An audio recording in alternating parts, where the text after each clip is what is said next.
the flight of an eagle, or the rhythmic dance of ocean waves teeming with life. Wildlife is more than just the animals, their natural habitat. It is the lifeblood of our ecosystems, shaping the environment and maintaining nature's delicate balance. Yet, with each passing year, human activities threaten this balance. Deforestation, habitat destruction, pollution, and climate change are pushing many species to the brink of extinction. That is why World Wildlife Day is marked on every March 3rd, a global call to action to protect and preserve the rich biodiversity that sustains life on Earth.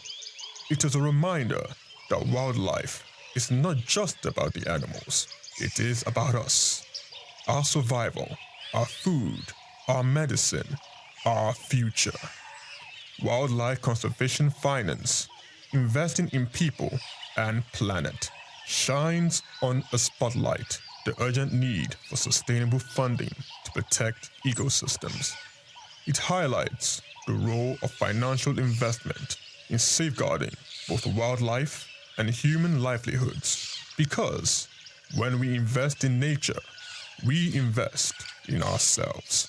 From individuals to policymakers, businesses to conservationists, every tree saved, every habitat protected, and every species conserved is a step towards securing a healthier planet for future generations. As humans, let's act before it's too late. The fate of wildlife is in our hands, and in saving them, we just might be saving ourselves. Chike Okolo, Souq News Television.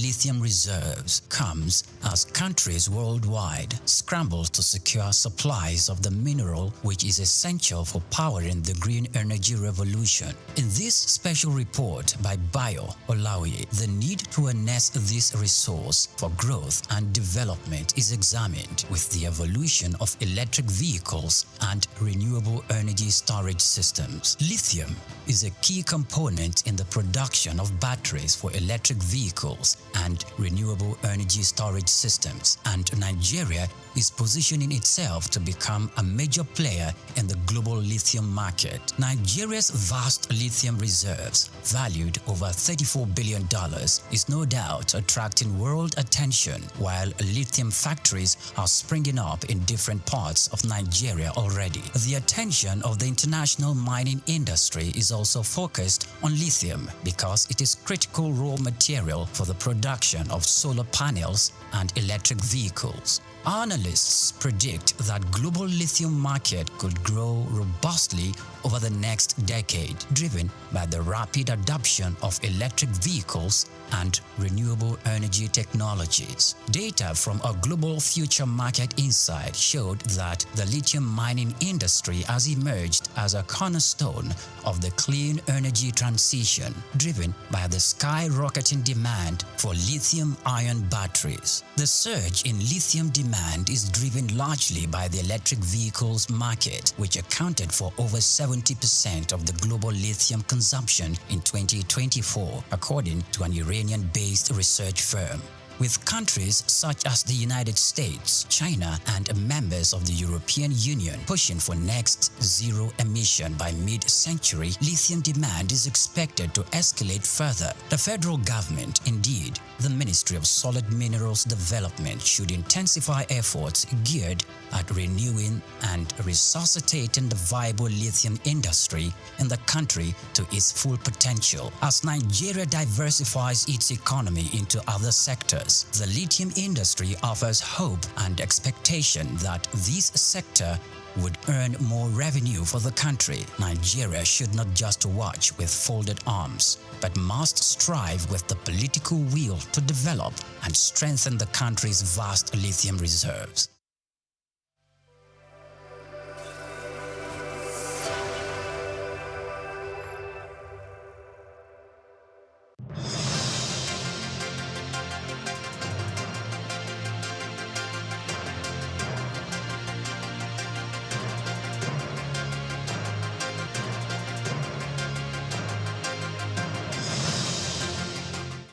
The intention is to, as much Come as to the possible, midday news, reaching you from Souq News Television.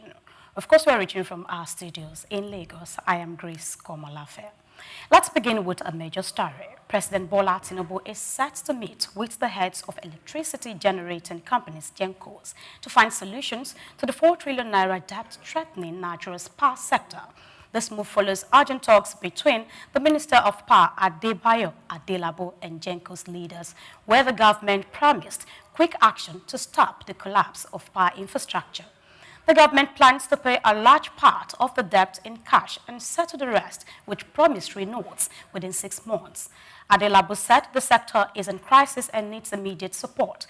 He assured that the president's meeting with the GENCOs would speed up the debt payment process and help restore confidence in the power sector. GENCO's leaders warned that without urgent help, the power system could crash, affecting industries, homes, and hospitals.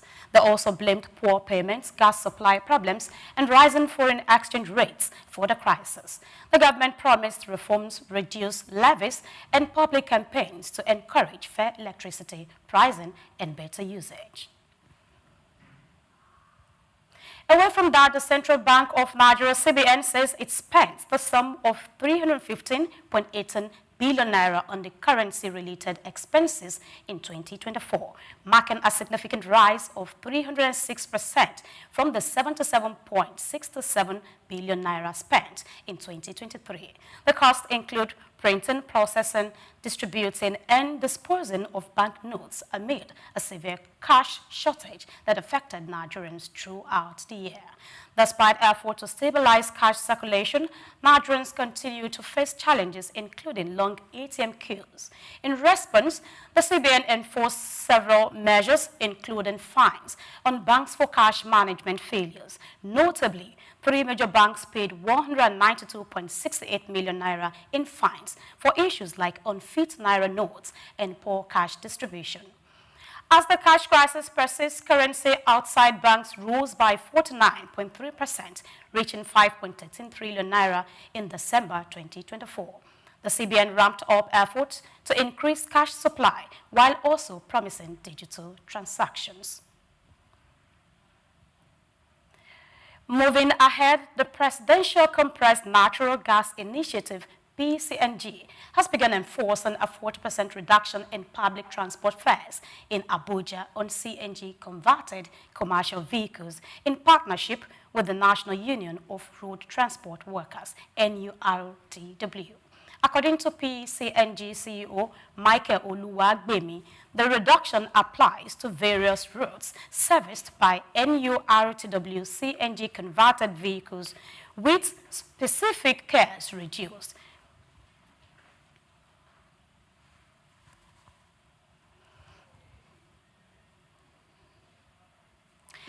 And moving ahead, moving on to the next story. We'll take a break and we'll return to the rest of the news. Please stay with us.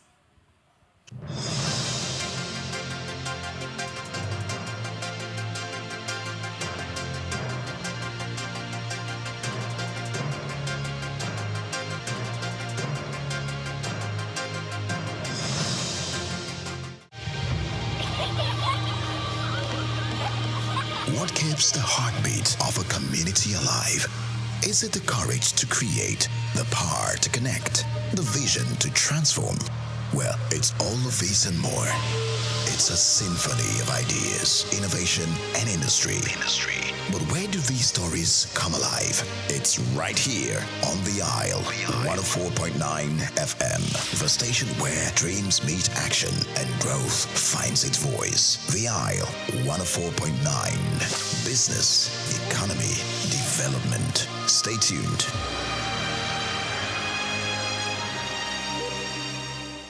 We've got just what you need right here at Femi Wash Media.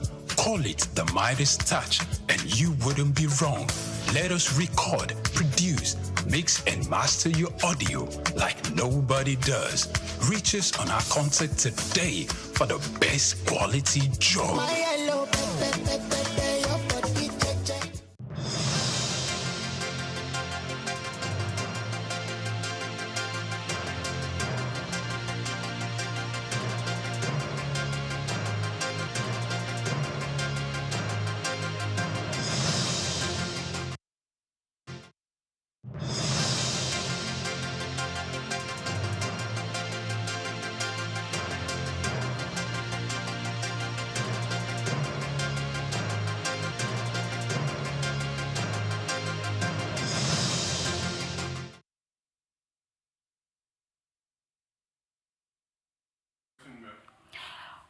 in another story, banks has urged the Nigerian government to protect its poor citizens from the rising cost of living caused by recent economic reforms. It says more people are falling into poverty and urged the government to support the poor through strong social protection and better human capital investments.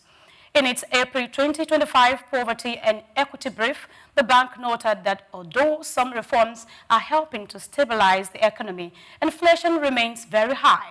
It warned that more than half of Nigerians now live in poverty, and labor income is not keeping with rising prices, especially in cities. The bank also said that the temporary cash transfer program aimed at helping 15 million poor households has been too slow. It recommended using savings from the fuel subsidy removal to improve services in health, education, and jobs outside the oil sector, which would help reduce poverty long term.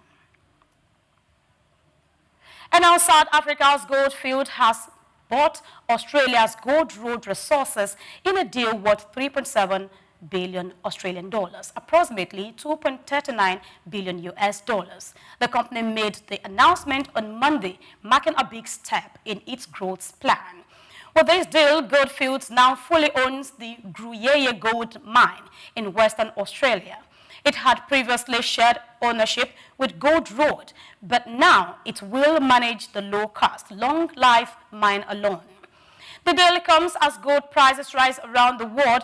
It is the third big gold deal in Australia in 6 months. Gold Road's shares rose 12% after the news, as investors welcomed the 14.5% premium offered. And now oil prices dropped more than 2% after the OPEC Plus group said it will increase oil production faster than before. Brent crude oil, U.S. West Texas crude prices both fell over $1. The market was also quiet today because of public holidays in Japan, China, and the United Kingdom. In another big move, Taiwan's dollar jumped nearly 3%, its biggest one-day rise in almost 40 years. This came as more foreign money entered Taiwan and hopes grew for better trade talks with the United States. Experts says Taiwan's central bank allowed the currency to rise, but it did not take part in last week's trade talks with the U.S. Meanwhile, European stocks stayed near recent highs as markets remained hopeful about progress in U.S.-China trade talks. And lastly, on the midday news, the United States President Donald Trump announced on Sunday that he is placing a 100% tariff on all films made outside the United States. He said the American movie industry is dying because filmmakers and studios are closing to work in other countries.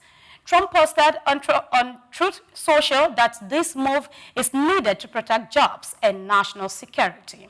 The decision comes as the U.S. faces criticism over its tough trade policies. Trump did not explain how the tariff will work or whether it will affect television series. Commercial Secretary Howard Lutnick responded quickly, saying the administration was already working on the plan. Hollywood has faced big challenges in recent years, including COVID-19, labor strikes, and a drop in theater attendance.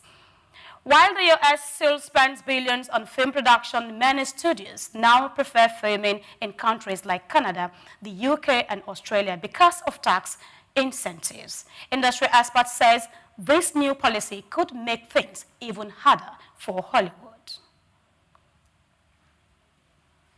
And that's the wrap on the midday news on Souq News Television. Do well to join us on all our social media platforms at Souq News TV for more. And please stay as we bring you Souq Business Landscape by Priye and his team to discuss some trending stories from today's update. I am Grace Komalafe. Do have a great afternoon.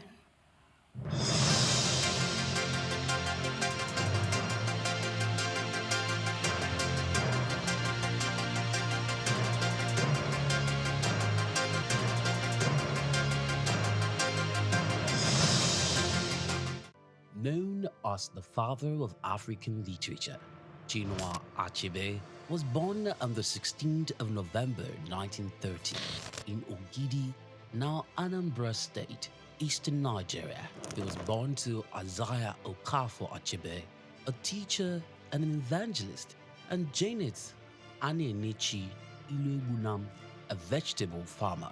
Achebe has reshaped the global understanding of African identity through the power of storytelling.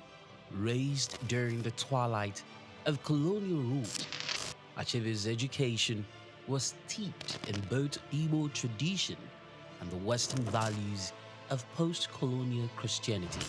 As a student at the University of Ibadan, he became fiercely critical of how Africa was portrayed in Western literature. Achebe believed that Western literature often painted Africa as a dark and primitive continent, but he sought to tell the African people's lens. In 1958, Achebe's groundbreaking novel Things Fall Apart shattered colonial narratives through the tragic story of Okonkwo, an Igbo warrior.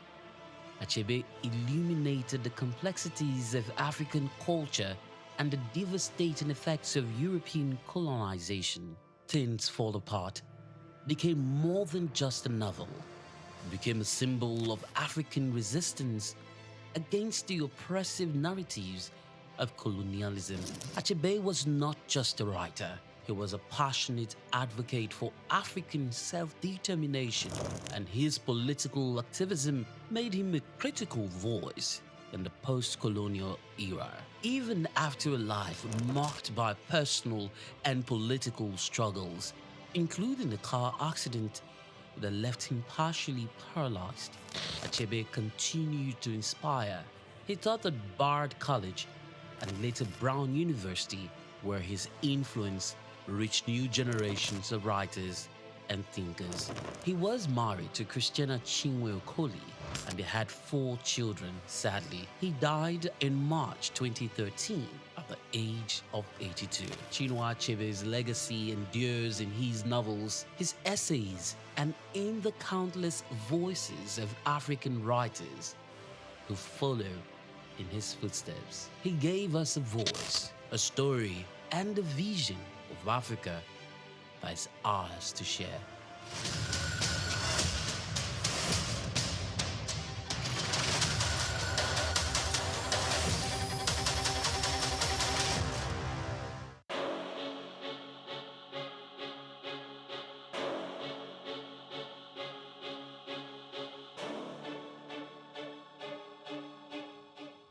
Elon Musk is a visionary entrepreneur leading innovative ventures in technology, space exploration, electric vehicles, and renewable energy.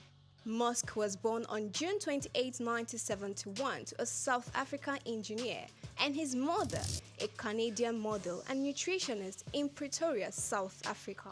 His talents for computers and entrepreneurship emerged early, and at age 12, he created and sold a video game.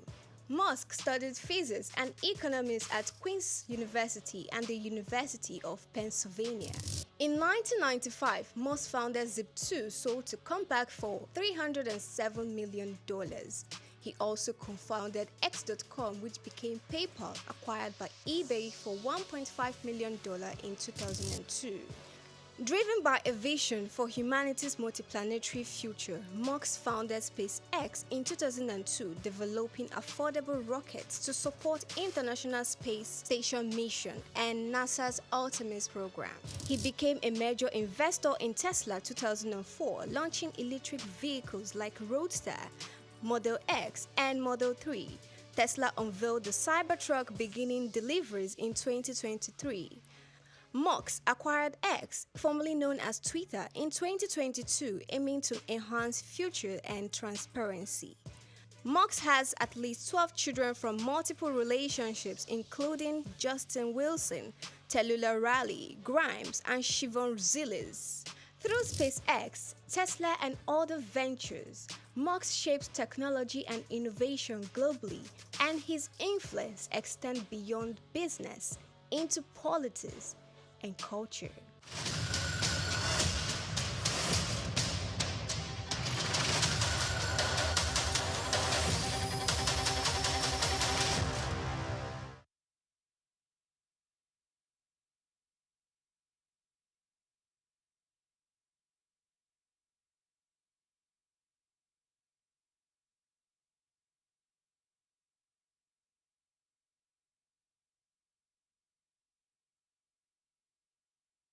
We've got just what you need right here at Femi Wash Media. Call it the Midas Touch, and you wouldn't be wrong. Let us record, produce, mix, and master your audio like nobody does. Reach us on our contact today for the best quality job.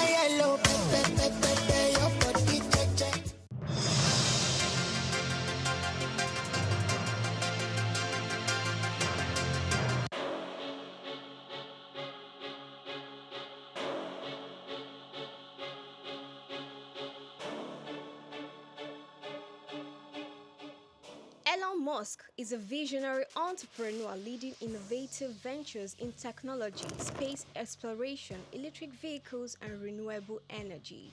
Musk was born on June 28, 1971 to a South African engineer and his mother, a Canadian model and nutritionist in Pretoria, South Africa. His talents for computers and entrepreneurship emerged early, and at age 12, he created and sold a video game. Musk studied physics and economics at Queen's University and the University of Pennsylvania. In 1995, Musk founded Zip2, sold to Compaq for $307 million. He also co-founded X.com, which became PayPal, acquired by eBay for $1.5 million in 2002. Driven by a vision for humanity's multiplanetary future, Musk founded SpaceX in 2002, developing affordable rockets to support International Space Station mission and NASA's Artemis program. He became a major investor in Tesla 2004, launching electric vehicles like Roadster, Model X, and Model 3. Tesla unveiled the Cybertruck, beginning deliveries in 2023. Musk acquired X, formerly known as Twitter, in 2022, aiming to enhance future and transparency. Musk has at least 12 children from multiple relationships, including Justin Wilson, Tallulah Riley, Grimes, and Siobhan Zilis. Through SpaceX, Tesla and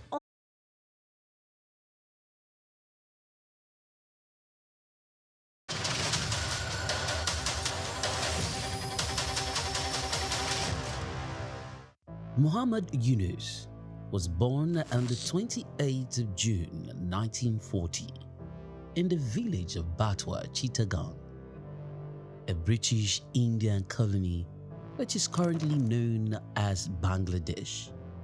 He attended Lama Bazar Primary and Secondary School in his village and passed the matriculation examination into Chittagong Collegiate School, where he ranked 16th out of 39,000 students. After his graduation in 1961, Yunus joined the Bureau of Economics as a research assistant and was later appointed lecturer of economics at the Chittagong College. During that time, he also set up a profitable packaging factory on the side. In 1965, he received a Fulbright scholarship to study in the United States, where he obtained his PhD in economics from the Vanderbilt University Graduate Program in Economic Development.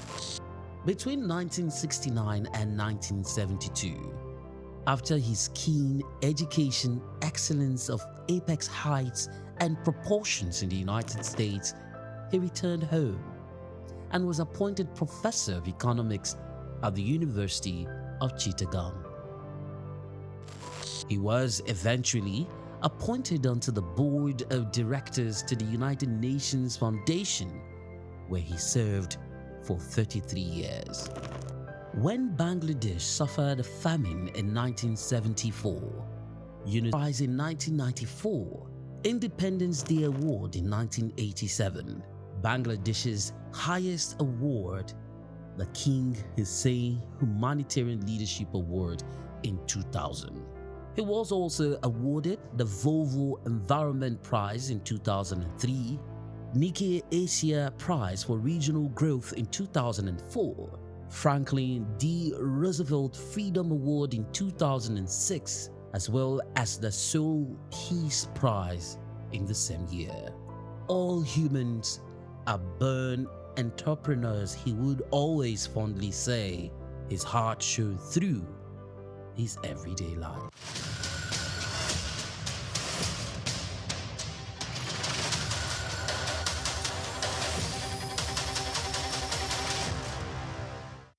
The much-anticipated Super Leader Conference kicked off with energy and enthusiasm in Lagos as the host, Apostle Success Haruna, delivered a transformative opening presentation. The conference, themed Leader Shift, brought together renowned speakers to redefine leadership and influence. The first speaker set the tone, emphasizing the essence of a super leader, one who communicates effectively, provides resources, recognizes both the strengths and weaknesses of others, and supports them rather than feeling insecure.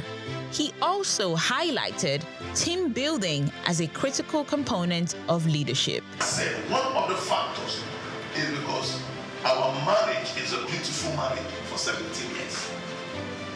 So we have been able to model what a good marriage is to the people. Speaking, I have up to 16 people, 14 to 16 people living in my house. It has been so from the day one of our marriage. They've never heard our voice. 17 years together as husband and wife. They've never seen us scream at each other. They've never seen us fight. They've never seen us argue, and they're hearing our voices outside. In 17 years of marriage, with the number, we have never had less than 10 people live with us from the day one of our marriage until this present moment. So what you model as a leader is easily communicated to your subject. That's where The second speaker, Emeka Anslim, stressed that leadership is not about appointment or selection, but about direction. He illustrated this with an analogy. You've created freedom to learn other things. Seeing that is going to learn again while others teach. Then when it comes back on top again. Right? Transfer yourself in people so they can take up tasks for you. When you raise leaders, you gain far more people than you can ever imagine in this world. Raise leaders, transfer your values, your nature, your culture into people. This is so important. This is so important. One of the ways by which we become an effective leader. Productive. Produce people after your kind. That's what God even commanded. Produce people after what? Produce after what? Your kind. According to him, effective leadership attracts followership by sustaining the interest of those who believe in and depend on a leader's vision. He emphasized vision, uniqueness, innovation, and creativity as core pillars of leadership. Adding a touch of humor and engagement, the third speaker, Ambassador Victor Walsh Oluwafemi, led participants in a brief exercise before moving into his presentation. He focused on leadership as influence, referencing key individuals who have impacted lives in diverse ways. He reminded participants that learning and education comes at a cost, making the convener's fee gesture invaluable. And I grabbed that message as leadership is influence. Yeah. You can influence people either positively or negatively. And the question I ask people that what has been your influence? What are you able to do in people's life? Are you able to influence them positively or negatively? Many of us do this a lot. The role of social media. That even as a leader, you need to be conscious of how you portray yourself on social media, right? That's why I went on that handsome man, uncomfortable. Again, you know, social media has revolutionized leadership influence. However, it must be managed wisely. So we see some crazy set of very young boys, sorry for my language, and so we just come and say, I'm the coach. Of influence. He also advised leaders to be strategic, particularly in the use of social media, emphasizing the importance of knowing when to. The conference was amazing. Leadership was the real deal.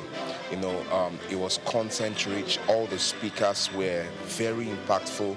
The points were, very, very valid and practicable. So it was a very big one for me. I'm so grateful that I'm here today. This is the best use of my time today. I had to realize that to be a leader, a true leader, you have to show your followers what you want them to do. You share your vision with them and also do the work. Let them see what you're doing. They'll be able to replicate.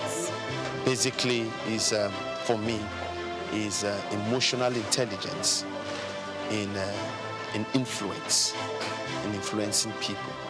So it's so profound for me, and I'm taking that back into my space. The third speaker, he got to identify some types of leaders, and one of them was a transformational leader. That was really awesome. Like, I'd like to be a transformational leader, one that leads and then leave a mark when I'm gone. Yes. And reassess. The conference wrapped up.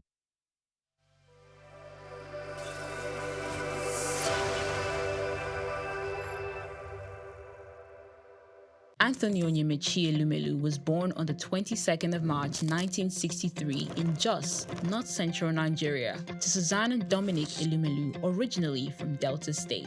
Tony earned a degree in economics from Ambrose Ali University, where he laid the foundation for his future career, and then furthered his education at the University of Lagos, where he obtained a master's degree in economics. His academic journey also includes attending the Harvard Business School, where he completed the Owner of President Management program, equipping him with advanced business management skills. Tony currently serves as the chairman of Heirs Holdings, Transcorp, and United Bank for Africa, UBA, demonstrating his significant influence in the banking and investment sector. He founded the Tony Elumelu Foundation, which aims to empower African entrepreneurs through comprehensive training, mentorships, and funding opportunities.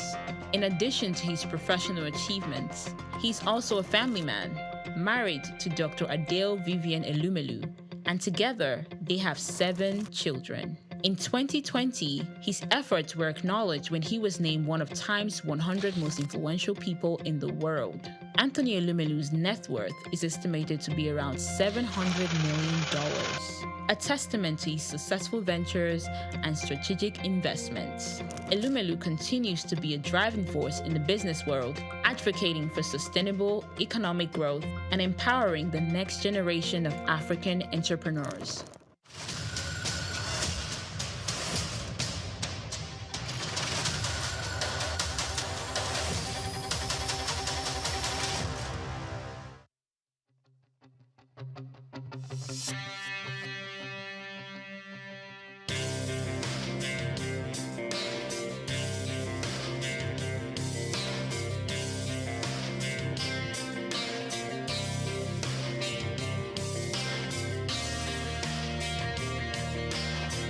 When you visit Lagos for the first time and Google fun or recreational places in the city, at the top of that list will be Freedom Park. Located in Lagos Island on Broad Street, Freedom Park over the years has become home to the Nigerian arts and the culture at large. From annual big shows like the Lagos Theatre Festival, celebration at the Lagos Poetry Festival, to local festivals that celebrate literature, music, and arts. Freedom Park is one of the most visited recreational sites in Lagos, for both local and tourist people alike. A place to mingle, unwind, or simply just have fun.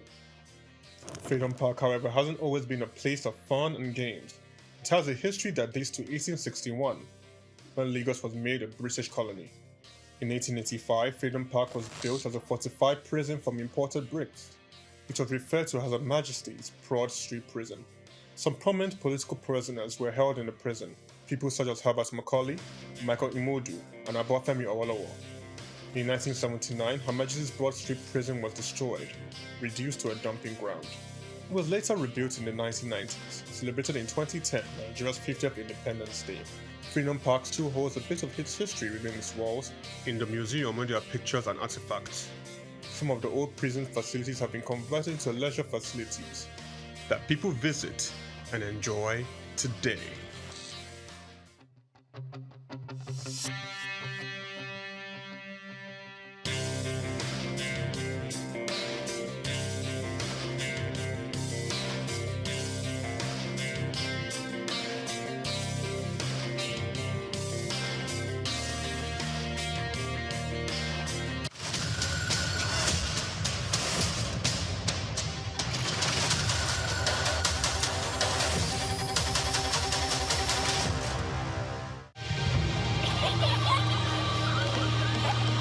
What keeps the heartbeat of a community alive?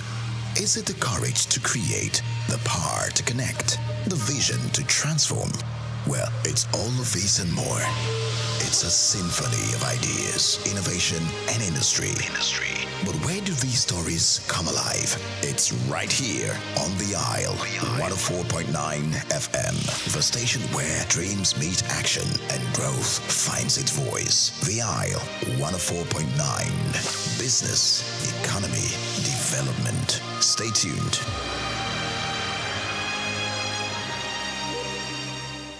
We've got just what you need right here at Femi Wash Media.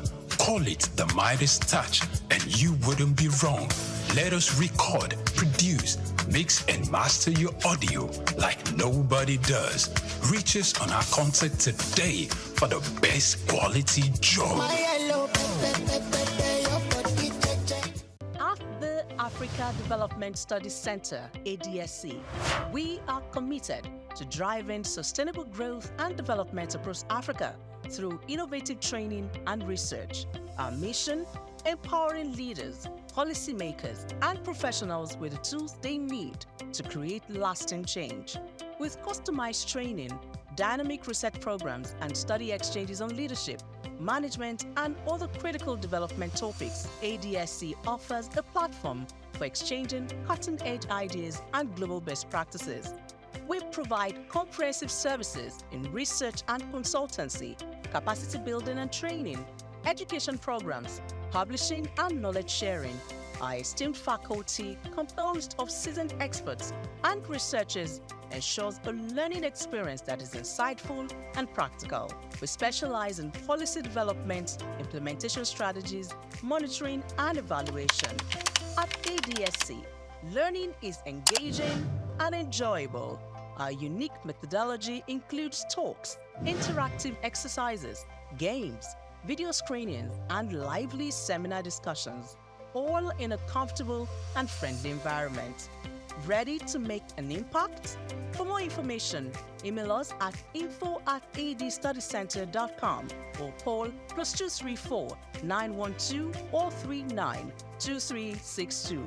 Visit us today at www.adstudycenter.com to explore our programs and upcoming events.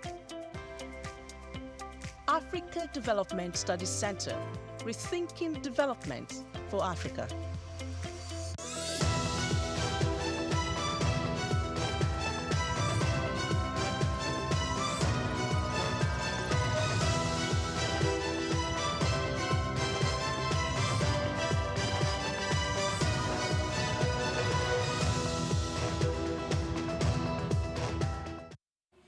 Good day and welcome to the Midday News Analysis. We are reaching you live from our studios right here in Lagos, and we're reaching you from Souq News Television. The stories we are going to be treating encompasses business, economy, and development, but I won't be doing that by myself. Hello, Chooks. Good afternoon. Good morning, good evening, from wherever you are watching us from. Okay, this is for Chooks now. Okay, yes. Okay, good afternoon, Priye. Thank you for having me again. My name is still Chooks. Having you, we are having ourselves. Olumide. Good afternoon, Priye. How was your weekend? Oh, excellent. It was quite short anyways, because, the holiday, we weren't part of those who were considered as essential workers. So, it's like we keep working all through. This is not in our story. But Dangote, he has referred to the cabals again. I remember we referenced him in our previous conversation. Yes. We referenced him, quite elucidating the impact of the role he's playing in Nigerian oil and gas industry, the impact it has had on the worldwide, and how we will be going back to the drawing board considering the crude for Naira movement. Yeah, for Dangote, like we always say, we know it's a private business. So when somebody touches your business, you shout. There's an adage that now where the paying person they bring here fire. So, and he has not started he has not stopped shouting since he ventured into the business. It's his words. He says that the mafias in the oil industry are more dangerous than those of the drugs industry. And that's... Is he talking out of experience? Of course he is speaking out of experience. And that's quite a dangerous concern. Now, let's jump into the business of the day. An over 300% jump from the price of a premium motor spirit has hit the airwaves.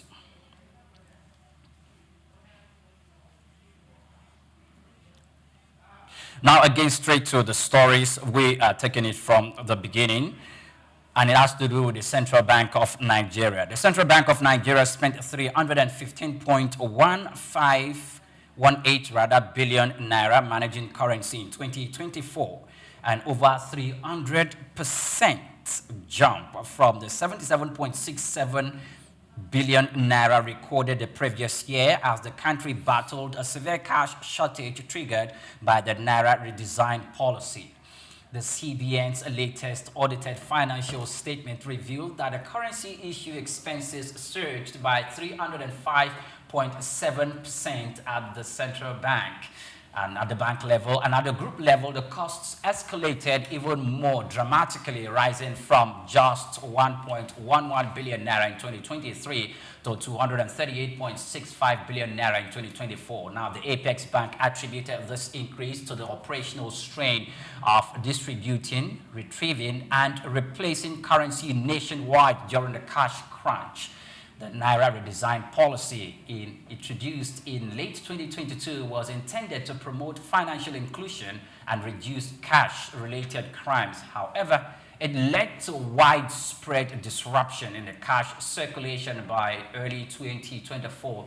As a result, the CBN had to ramp up printing of new notes and retrieval of old ones, incurring substantial logistical and processing costs. The currency issues expenses typically cover the printing, the distribution, the processing, and the eventual disposal of banknotes. In 2024, the Apex Bank intensified its currency operations amid queues at the ATMs and persistent cash shortages, even as it rolled out emergency measures such as mandatory ATM loadings and public hotlines end. Chooks. Present. Now, during the cash crunch period, one of the things that was peculiar to Nigerians at that point in time is that you buy your money. The banks were complaining shortage of cash. While the POS operators at the corners of the street have enough cash, the banks were out of cash. So Nigerians go to the banks, they cannot access cash. The CBN mandated the banks to give out cash to Nigerians. And they said, yes, we have heard. And they did not comply with that directive. Some of the banks were fined. You saw the report running to hundreds of billions of naira. And off camera, we had been talking about, were they really fined? Did they really pay the money? Like this sanction, did it really does it really affect them? Like, you know, you're imposing a disciplinary action to whoever flout the laws. Did they really feel the pain of the banks? And that's what we were discussing out. But this story had to do with the printing of the naira, where in 2023, 77.76 billion. And in 2024, it ran into about 300 billion naira. And we're asking ourselves, where did that go to? Where did that go to? Like you're asking me? Of course, it's a rhetorical question. 300 billion from 77 billion. Okay. Now, if you also remember, let's go back to what we're discussing and talking, and it almost got into an argument before we got here. If CBN is saying we are the bankers' bank, beautiful, which means they are there to make sure that banks spend less, lose less. The people that own the money save more, and the government spend less. But now, between 2023 and 2024, we've had 305.7% rise in CBN spending on managing cash, managing naira, which means we are spending more to spend our own money. We are spending more to save our own money. It's difficult to explain because there is no way a professor will stay at that particular board and give us this particular analysis. Now they talked about the cash that was printed 2022 that had issues. Now we ask the same question. Before that printing, did they not know what exactly was being hidden because they didn't even agree that was printed was going to happen in the first place? Then banks were not having, how come POS people were having money? But that was 2022. Then we had issues of cash crunch in 2023. Then how come we are having this particular sharp increase, not just increase, more 3 times increase in 2024? We're supposed to have that in 2023, not 2024. So, but the excuse that the banks gave was that... The CBN gave. The CBN, yeah. The excuse that the CBN gave was that in 2023, 2024, there was this cash crunch. We all felt it. We all felt it. And the vicissitudes of managing the cash at that point in time was quite demanding. And that could, you know, cash? The Nigerian Naira, so of course. So they now spent this amount of money in managing it. In managing the cash that was not there. Remember that during that time, that same cash crunch or Naira design, old notes were retrieved and discarded. Supposedly discarded. Supposedly discarded. Okay, fine. But that's even the reason why the CBN is giving a claim that, look, the task... So why dispose... Olumide knows something. No. Tell us. Allegedly discarded. So let's assume it was discarded. Okay. So you discarded something and you're now printing it back. The idea was to phase out the old 1,000 and the 500 notes, and now we're back to spending the same money. Some things are not just clear, and I don't want to run conspiracy theories, so I'll just stop here. Okay, but the thing is, that's equally the reason why the CBN said, okay, in 2023, 2024, the cash crunch came, and we had to manage the withdrawal of the old cash from the populace, the printing of the new one, and the distribution of the new one. And that is actually what gave vent or resulted to the increase of managing cash, unlike in 2022 where you have 77 billion naira and the cost of managing the cash skyrocketed to about 300 billion naira. This is 315.18 billion. Yes. Spent on in managing 36 cash. states, distribution of cash. In 36 states, retrieving the old cash into the coffers of the CBN. And mind you, I wanted to quickly address what Olumide said about getting the money and discarded. I don't think the government actually discarded. It should have been in the custody of the CBN, because when the new president came to the fore, when he resumed the reins of power, there was another policy that was made by the executive arm of government that we could use both the old and the new currency in purpose, and that's where the CBN had to bring back the old currency back into the flow. But the amount that was printed had to be taken out of circulation. The amount that was printed... if there is somebody somewhere in quote. Oh, you mean taken out of... Okay. That's not telling us the truth. Where was it printed, this new currency? Okay, I think the destination... Over to you. I think the destination of where the Nigerian cash was printed should not be of concern.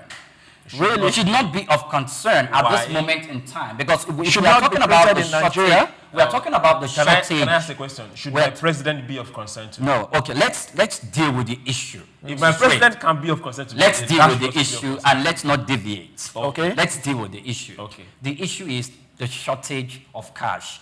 The CBN spent a lot in managing the cash, which is not supposed to be. Which is not supposed to be. Who are those responsible? Agreed. The president doesn't print cash. I'm not talking about... we're talking about the management of the CBN. That particular cash crunch, who initiated responsible? Who was the central bank governor at that particular point in time? Of course, we know that as we speak, he's still having cases to deal with the Nigerian courts. And the banks? And the banks, of course, it's the CBN, the bankers' bank.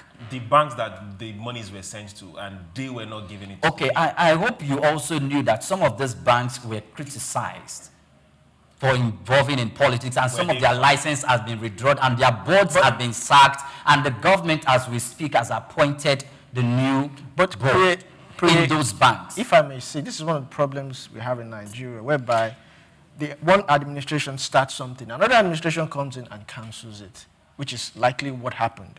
I mean, Emefiele said, okay, we are retrieving these notes, we are bringing out new ones, this, and then we had Bola Tinubu come in and say, okay, stop this, let's continue spending this. Maybe Emefiele then had some vision of how to mop up this cash, and reprint. I think you're quite okay. You're taking us back to the very beginning. I'm trying to locate the cause, the root cause of all this. Okay. Maybe Emefiele had good intention, or he had a blueprint, and maybe when Bola Tinubu came in, he said, no, we're not using this blueprint, we're using my blueprint. Maybe that was what happened. I'm just trying to. So can we also ask this question? If we are saying this amount is spent, is spent because they've already told us this is gone, Otilo. Now, let's ask ourselves again, what happened to the cashless policy? What happened to all the different kind of means and ways that the government has instituted or the banks have instituted to make sure that I have less cash in my hand, but I can transact? Did they all fail? Two reasons. Because if they didn't fail, they shouldn't be spending this amount. I shouldn't even be worried about having cash in my hands. So why are they spending this amount? Where is the cashless policy going to? Two things that we must look at very closely. The first reason for the cash crunch or the change of cash policy that was introduced by the former President Muhammadu Buhari was, first of all, to disincentivize the electoral malpractice system, to make sure that politicians are unable to sell their votes to Nigerians who will be willing to buy. I mean, politicians are not going to buy the vote of Nigerians. And we heard it vividly when the former president said that he's trying to discourage vote buying when the elections were just looming right in front of us. That was it. The second one, just a moment. The second one was to make sure that there is this financial inclusion of Nigerians so that we begin to move away from the physical cash. Okay. Which the first one was to a large extent, achieved, which was the reason why the cash crunch stirred up in the face. Because I'm trying to address Olumide's question of policy somersault and policy inconsistency by different administration. That's where I'm heading. That's where I'm heading. So now you want to look at me like I'm speaking for the Tinubu government. But no, I'm not looking at you. You're trying to make reason. I believe at that particular point in time, the Tinubu or those who are contesting for different positions in government had already seen the difficulty and the severe challenges that Nigerians were going through at that particular point in time, where you earn your salary, you need to buy the currency.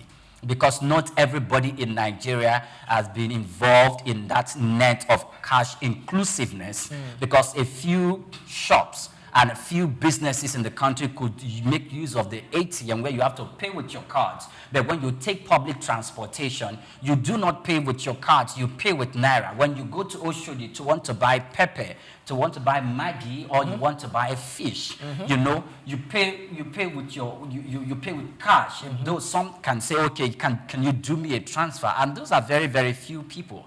And we could saw pictures and videos of Nigerians who were jumping on bank tellers, who went naked while they were demanding for cash because the banks could not afford to give them cash. Of course, the incoming administration would have seen all of that, and the complaints would have gotten to the ear, and it came out to say, look, we are going to, after it got into office, let's use both currency. Purpose defeated. We cannot call that. No, the purpose has not been defeated. That was after the election. So during the election, to disincentivize vote buying and vote selling, that particular responsibility and that particular objective was achieved by the government. Okay, Priye, do we have more people banked now than before? Oh, well, I think the CBN is in the right place to give us the data, including the National Bureau of Statistics. Over 49% less people banked now. People are now banking under their mattresses because they don't even trust the banks anymore. Now, see what POS is doing. I come to POS, I give you money. I literally, just like I use your words, I buy my Naira back. Yes. Will I send it to the bank? No. It's under the mattress somewhere. And more people are doing the same thing. If we say let's pursue a cashless policy, then let's pursue it to the head. Yes. And let everybody have a means of getting and selling and buying without handling cash. Outside this country, there are people you show some denomination, they look at you and say, what is this?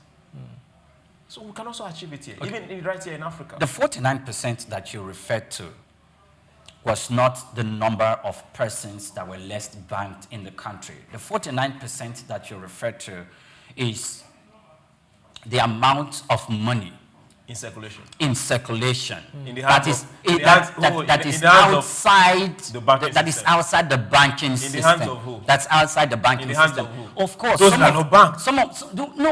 Not only those who are not banked. It was in the hands, the CBN was giving a report that some of it was in the hands of criminals, of bandits. Yes. Well, and now you're taking us to terrains we don't know about. Now we have to move to the next topic. Okay. If we have to run. Okay. Okay. Now we're moving on to the next part of conversation. It's about oil prices. It dropped more than 2% after the OPEC Plus group said it will increase oil production faster than before. Brent crude and the United States West Texas crude prices both fell over $1. The market was also quiet today because of the public holidays in Japan, China, and the United Kingdom. In another big move, Taiwan's dollar jumped nearly 3%. It rose in almost 40 years. This came as more foreign money entered Taiwan and hopes grew for better trade talks with the United States. Experts say that Taiwan's central bank allowed the currency to rise, but it did not take part in last week's trade talks with the United States. Meanwhile, European stocks stayed near recent highs as the market remained hopeful about progress in the United States-China trade talks.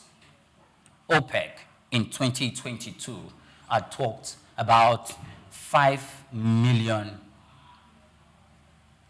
barrels daily production drop in oil.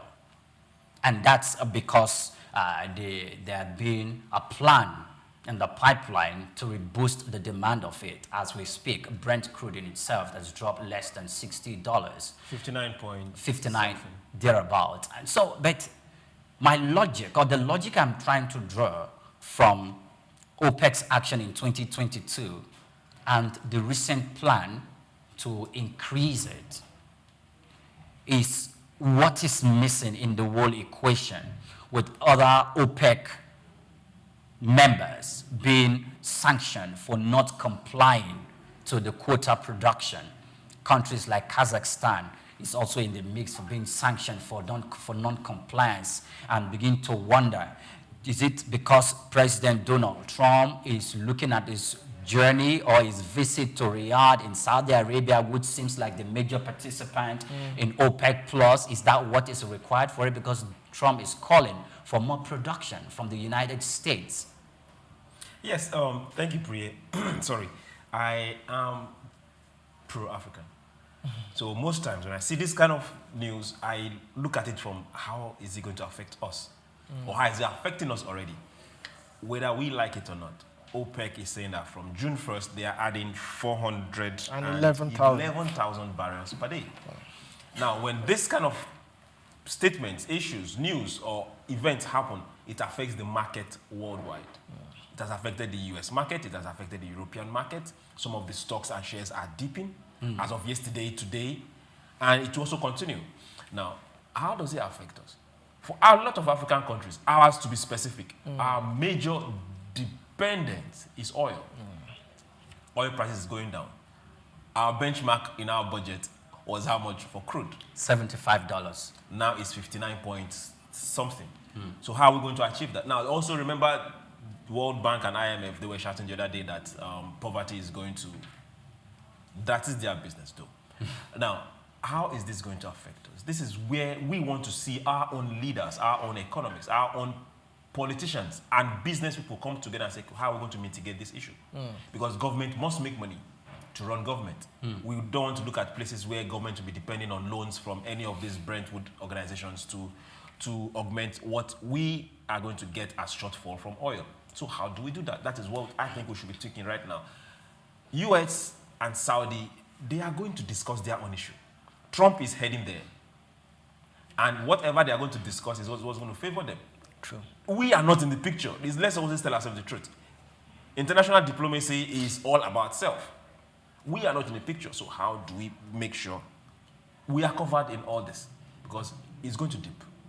Okay. OPEC is going to produce more. It's going to dip.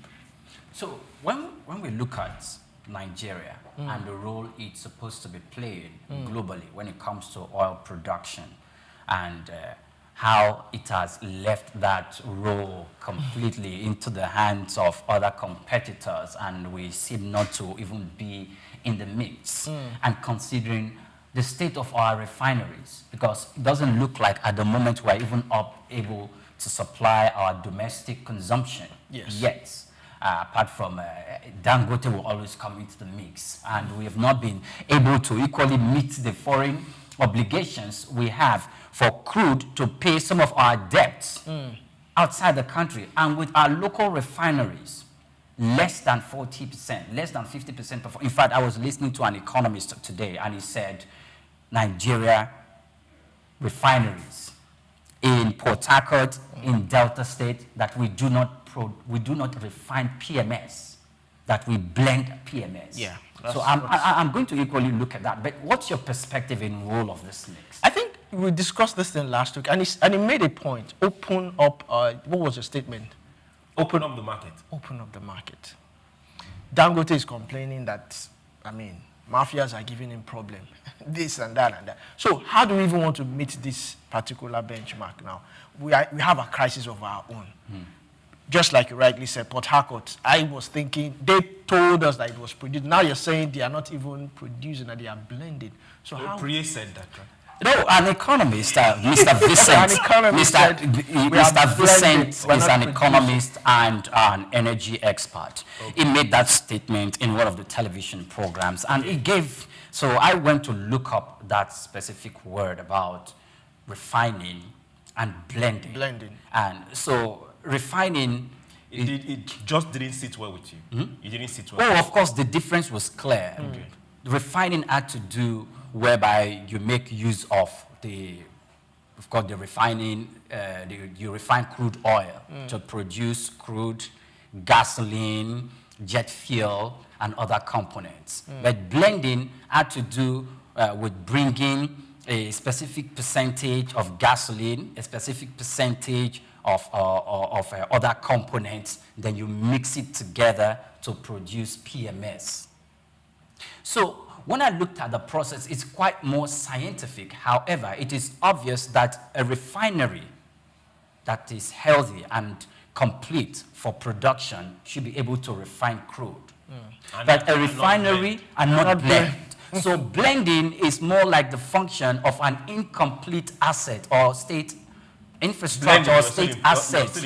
You're still important. You still have to import components to mix it together to be able to get PMS. Now, if that's the way the Warri refinery and the Port Harcourt refinery is functioning at the moment, then I'm beginning to think, because the whole of Nigerian budget is premised on the $70 benchmark of the sale of crude from the executive arm of government. When it was sent to the National Assembly, the Red Chamber, which is the Senate, increased it to 75%. And their increment was not based on any economic advice.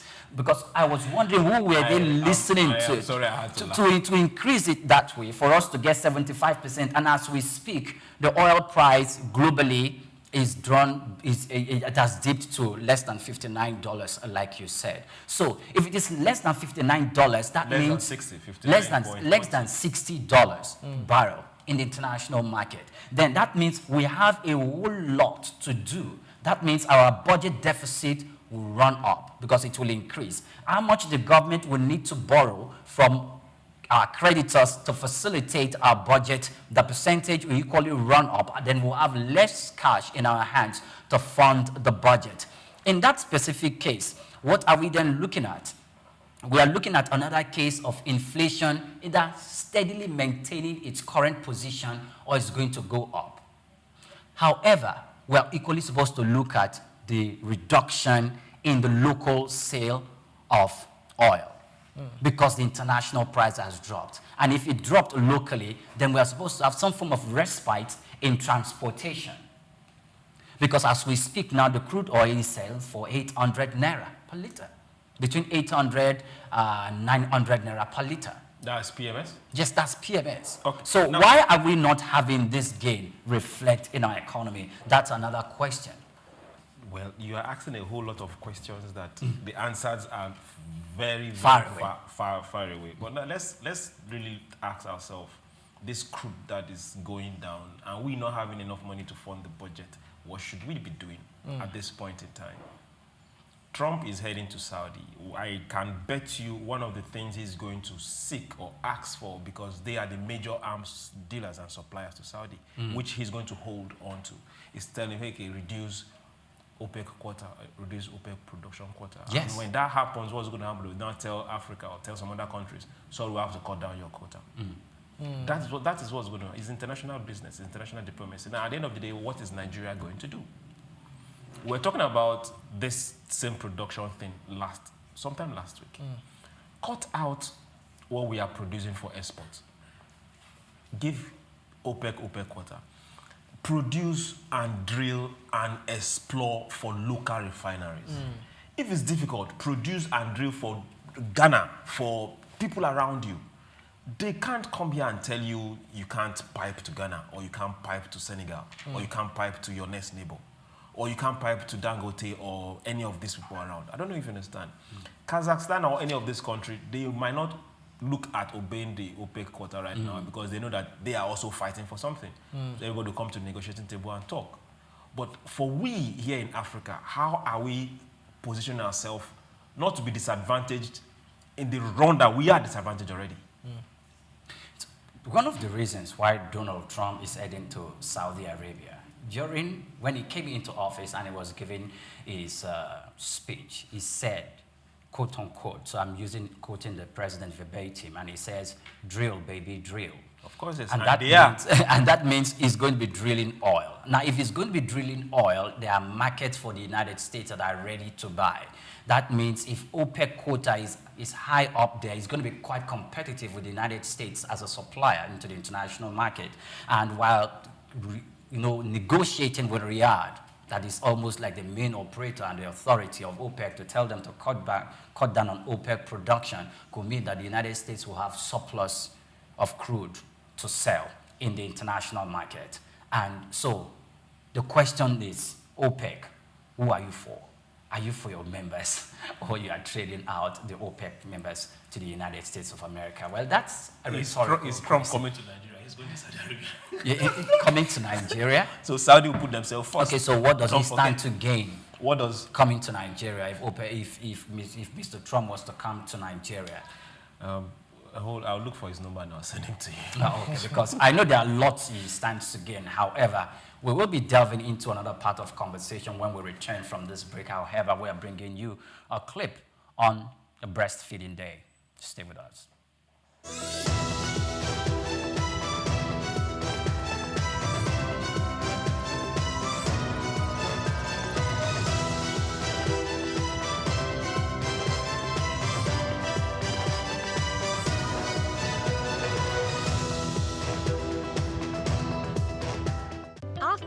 Africa Development Studies Center, ADSC, we are committed to driving sustainable growth and development across Africa through innovative training and research. Our mission: empowering leaders, policymakers, and professionals with the tools they need to create lasting change. With customized training, dynamic research programs, and study exchanges on leadership, management, and other critical development topics, ADSC offers a platform for exchanging cutting-edge ideas and global best practices.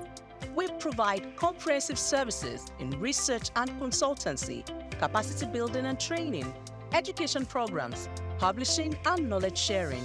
Our esteemed faculty, composed of seasoned experts and researchers, ensures a learning experience that is insightful and practical. We specialize in policy development, implementation strategies, monitoring, and evaluation. At ADSC, learning is engaging and enjoyable.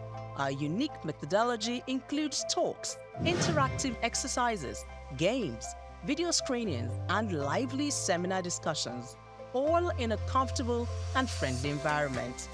Ready to make an impact? For more information, email us at info@adstudycenter.com or call +234 912 439 2362.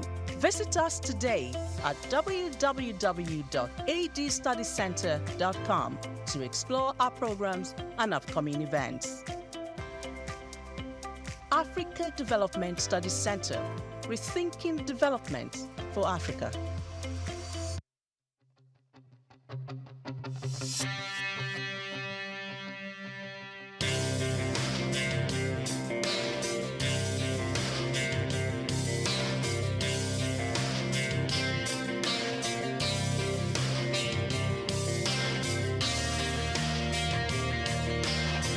When you visit Lagos for the first time and Google fun or recreational places in the city, at the top of that list will be Freedom Park.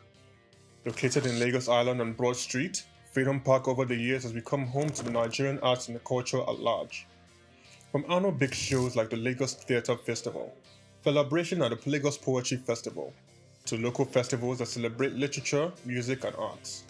Freedom Park is one of the most visited recreational sites in Lagos, for both local and tourist people alike. A place to mingle, unwind, or simply just have fun. Freedom Park, however, hasn't always been a place of fun and games. It has a history that dates to 1861, when Lagos was made a British colony. In 1885, Freedom Park was built as a fortified prison from imported bricks. It was referred to as Her Majesty's Broad Street Prison.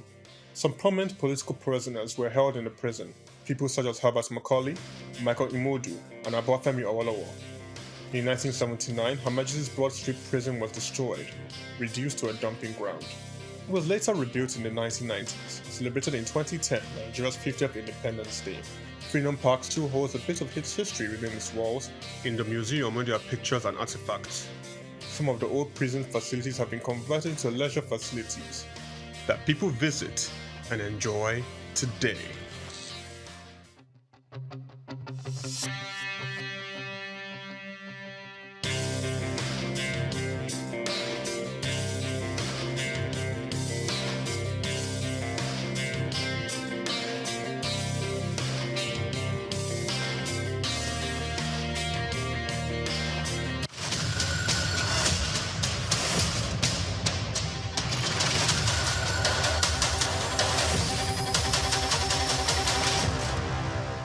May 3rd marks World Press Freedom Day, a time for reflection, advocacy, and remembrance. It reminds government of their commitment to press freedom and honors media professionals who lost their lives in the line of duty. Declared by the United Nations in 1993 following a UNESCO recommendation, this day also commemorates the 1991 Windhoek Declaration, a call by African journalists for a free, independent, and pluralistic press. This year's theme, Freedom of Expression in the Face of the AI Revolution, explores how artificial intelligence is transforming journalism and media. While it offers immense opportunities, it also poses serious risks, raising the need for content gatekeepers. In Nigeria, the conversation between press freedom walks a tightrope between constitutional guarantees and daily realities. Section 39 of the 1999 Constitution provides for freedom of expression and the press, yet journalists still face intimidation, arbitrary arrests, and physical attacks. From Decree 4, under military rule to recent crackdowns on digital media, Nigeria has long wrestled with the balance between state power and media liberty. In a 2024 World Press Freedom Index by Reporters Without Borders, Nigeria ranked 123rd out of 180 countries. A slight improvement, but still troubling. Recent months have seen a minor drop in press harassments, but journalists covering topics like insecurity, corruption, and governance still face fear and self-censorship. The detentions of Segun Olatuji and Daniel Ojukwu in 2024 highlight that the struggle continues, and the memory of Dele Giwa killed by a parcel bomb in 1986 still reminds all of the high cost of truth-telling in Nigeria. Press freedom is not a privilege, it's a right that must be defended. Groups like the Nigerian Union of Journalists, Media Rights Agenda, International Press Center, Socio-Economic Rights and Accountability Project, and International Center for Investigative Reporting lead this advocacy in a challenging and polarized media landscape. Across Africa, the state of press freedom varies.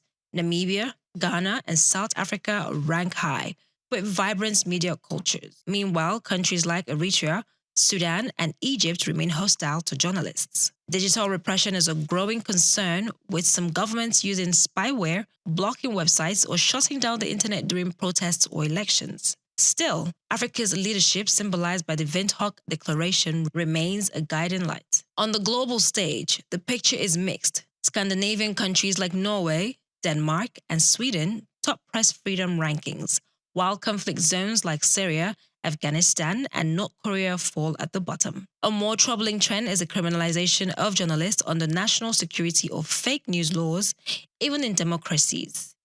UNESCO reports over 70 journalists were killed in 2023, while nearly 400 imprisoned, mostly in China and Iran.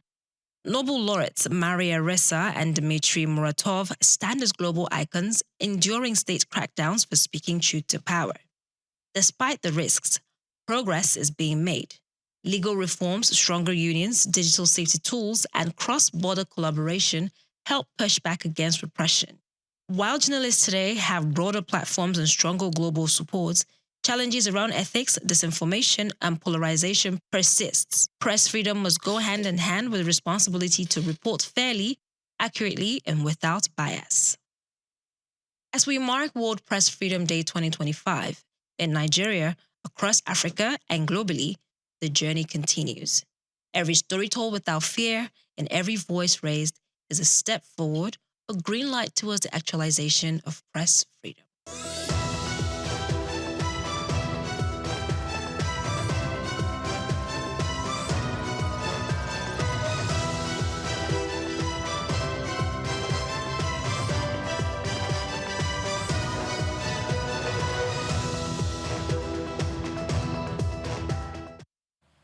Welcome back. Many thanks for joining us on the program. Now, before we went on the break, I thought we were playing a script about breastfeeding, but it was not breastfeeding. It's Press Freedom Day that took place on May 3rd and Saturday during the weekend. I hope you had a nice time getting some form of information, watching that clip right in front of your screen. And that's what we are here to do. Press freedom affords us the liberty for us to discuss issues touching the critical sectors of our economy, from government, ministries, department, agencies, economy, and development. And now we move on to our next story. The United States President Donald Trump has announced on Sunday that he is placing a 100% tariff on all films made outside the United States. He said the American movie industry is dying because filmmakers and studios are choosing to work in other countries. Trump posted on Truth Social that this move is needed to protect jobs and national security. The decision comes as the U.S. faces criticism over its tough trade policies. Trump did not explain how the tariff will work or whether it will affect the television series. Now, Commerce Secretary Howard Lutnick responded quickly, saying that the administration was already working on the plan. Hollywood has faced challenges in recent years, including COVID-19, labor strikes, and a drop in theater attendance. While the United States still spends billions on film productions, many studios now prefer filming in countries like Canada, the UK, and Australia because of tax incentives. Industry experts said this new policy could make things even harder for Hollywood. Now, before we start bringing Africa into the conversation, and more so Nigeria, let's look at the Hollywood movie industry. Remember the wildfire in California. California is looked as one of the 6 top destinations for movie production and shootings. But the recent occurrence by wildfires, taking it away from that picture, not completely, but almost about 50–70% of the potential movie production and shooting has been displaced by virtue of that inferno. So Canada, Britain, Australia seem to be in the picture. And I dare say Nigeria is a good destination, but it looks like Africa has never grabbed the bull by the horn.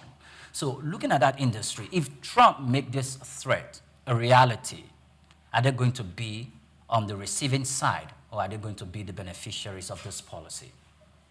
Okay, thank you for coming this route. Trump is trying to put America first. That is good. And that is also expected. But for Hollywood, for film, for the creatives, if he goes this route, he will kill that industry. When I mean kill, he's looking at 100% tariff. He will 100% kill that industry. Let's just let's run some numbers. This is 2025. What's today's date? Today is the 5th of May. 5th of May. As of 2025, world box office.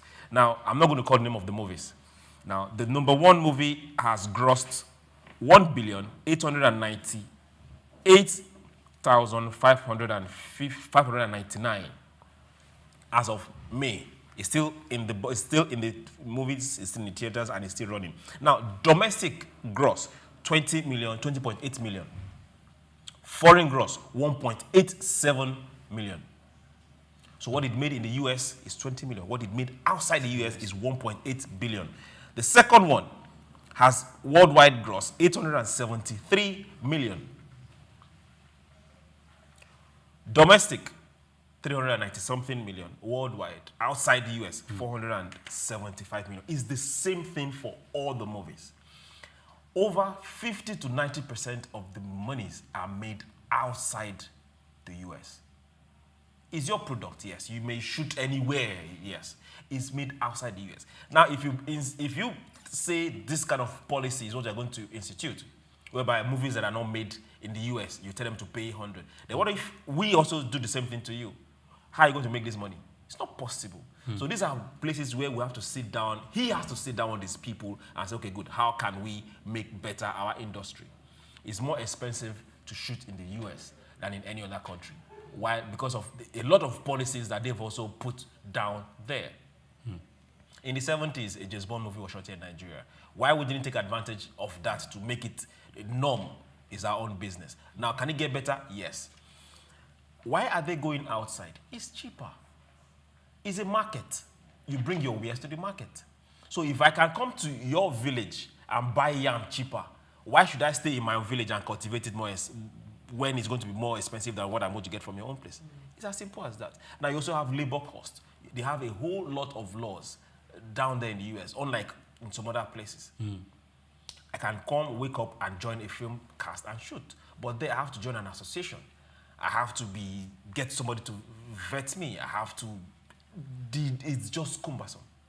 Okay, so for me, when I look at that and looking at the United States, I kept on just lowering my glasses and my looks to the California and its fire. About $40 million or $40 billion thereabout is the potential of which were just removed from the inflation. And my question is, Sylvester Stallone was appointed by President Donald Trump. Mel Gibson has been appointed by President Donald Trump, and one other actor, yes, Mr. Voignet also, was appointed by President Donald Trump to oversee the Hollywood movie industry. What has been the case why producers seem to be fleeing the United States? Tax incentives was one of them that was highlighted, that the United States does not actually give the required tax incentives for producers to want to shoot their movies in the United States. And if this is the case, I foresee a situation where even what the US is currently enjoying now will reduce drastically, because India is a great competitor. In fact, most movie academies, television broadcast schools that you have in the United States, they've replicated their presence in India. And because the movie industry in India is so huge and big, it covers music, it covers theater, it covers production, and the technology that is required to even drive it in the movie industry is what you can find there. And even if a part of it is outsourced, China is at the corner. So it's going to be quite a competition for the United States. Even for the United States, it would not favor them, because now the whole tariff is confusing. Are you going to tax what has been produced but not yet released? Then some of these films, with the locations were outside the country, even post-production. How are you going to tax them? What tariff are you going to give them? It's quite confusing how Trump is going to go about this, because you now have to separate that, okay, this is a US film that was produced solely in US. This is a particular film that was produced in US and Canada, and so, because some of these films that topped the box office, I don't want to mention names, they were produced in other countries like New Zealand, Canada, and the rest of them. How are you going to go about that? Well, probably their sales. So how do we, because the streaming giants and the streaming agency will have to come into the picture, and they have to come into the play. But let's bring it home. How can we cash in this in Nigeria? How can we cash in? Like, is to pray that Trump goes ahead and impose. Go at Trump, please. Let whatever spirit that is moving you to do this push you to the latter to enforce it. Then you will see where producers will say, why should I spend that much when I can come and produce right here and show right here? That way you now see people say, okay, why should I be looking at Netflix when we can create something here in Nigeria? All this is because they see it as, okay, we still have the major platforms where these movies end up at the end of the day. So if we have alternatives, if we have competitors that are from this other side, then good and fine. Your major cinema chains, majorly, yes, they are American cinema chains. If you have those major cinema chains in Africa, they won't even talk about this, because as soon as the competition will just take it. I know, whilst Nigeria seems to be bailing the cat when it comes to the movie industry and the music industry in the continent of Africa, a lot of infrastructure, a lot of asset that is required to exist in that industry for us to attract foreign producers to come and shoot their movies here are not in place. Even in the United States as we speak, the United States, no matter how it loses, it's not going to get to that pedestal where Nigeria will be a competition. Now, I'm not saying that because I am putting Nigeria low, because when we talk about movie and film villages in Nigeria, how many do we have? Talk about the infrastructure and the capital-intensive nature that is required to build film villages, the technology that is required to drive the production and even the post-production. They are coming from the United States, they are coming from the UK, they are coming from China, they are coming from outside the continent and outside the country. So how can we be competitive? Now, I remember the last time we spoke about the Nigerian movie industry and how we seem to be doing very well. We did not equally factor in that aspect of production, because that is the technology, and we know that the climb in the United States of America and Australia and Canada, they dictate what technology drives or obtains or can be used, can be operated in the industry for you to have the quality, the visual quality, the audiovisual quality, and even the marketing aspect of it when we talk about cinemas and streaming. Where do we come in this equation, and how can we be, to an extent, be independent, so that if the United States is losing out of this business, we could then say, okay, we can leverage from the loss of the US. But it looks as if when we talk about those who is going to be leveraging from the disadvantage of the United States, we'll be looking at Canada, we'll be looking at Britain, we'll be looking at Finland, New Zealand, we'll be looking at Australia, we're looking at China. No African country is in the mix, not even South Africa, that seem to possess the production capacity and the production quality. So where are we really going to gain from this? We will if we want to. The movie industry is a game of numbers. That's the end part of it, is a game of numbers. At the end of the day, whatever product you're churning out, how many people saw it? How many people paid for it? That's why you have people like China, India, once it comes to box office, their numbers are always high. Over 1 billion people this way, over 1 billion people this way. Africa also has over 1.6 billion people. So we are a force to reckon with. But now they lump us together and just take the money off us. But we don't count. Now, technology has so made it easy. Most times when you get to post, for sound, you take what you've edited and send it to China or India. Somebody you don't even know, you've not seen before, will work on your sound and send it back to you. The same thing is happening in the US. So these are some of the things Trump is looking at. But he can't stop it. Technology has overtaken a lot of those jobs that used to be there. So a lot of both your sound, both your effects, a lot of them, you don't even know who will do it at the end of the day. You just send it to one studio somewhere. They are done, they send it back to you. Yes. So Africa should also leverage on this. We have the numbers that they want. So let us start telling our own stories. If they want to send us theirs, then they should also take ours. I think this is a good time for the government to also step in. Just like you rightly said, if we are to depend on our own movies and all that, we still don't have the infrastructure. How many film villages do we have? And part of the reason why some of these movie producers run over there to showcase that is because they need that fund so that they can, in turn, just like the streaming, what they do now, Netflix and all of them, they approach a producer, they give him a certain amount to go and produce a film, and they buy that right. But if we have something... They give you the amount they won't give to somebody from the other side. True, true. But they buy the right... Which means they give you less. Well, right? It's not from my mouth, though. Okay, so allegedly they give you far less. Far less. But if we have investors in Nigeria investing fully into the movie industry in Nigeria, I think, one of the things, the reason why this tariff is coming back on is because China allegedly is discouraging its citizens from watching or patronizing US films. So why not we replicate something like that? But for us to replicate that, of course, we need to have something in place to be able to do that. Okay, so apart from, you spoke extensively about post-pro and how that cannot be stopped and how even the tariff itself may not be able to obstruct the flow of that because somebody is going to edit your audio somewhere and send it through a portal that the government can't see what is passing through. What about location? Okay, whilst we don't want to mention name of movies, kings come, there was a movie where kings come and go and the woman was supposed to be a king in that movie. Yeah. And you could see the vast locations that was used in that movie. Not only the locations in that movie, they were trying to emulate the Yoruba language.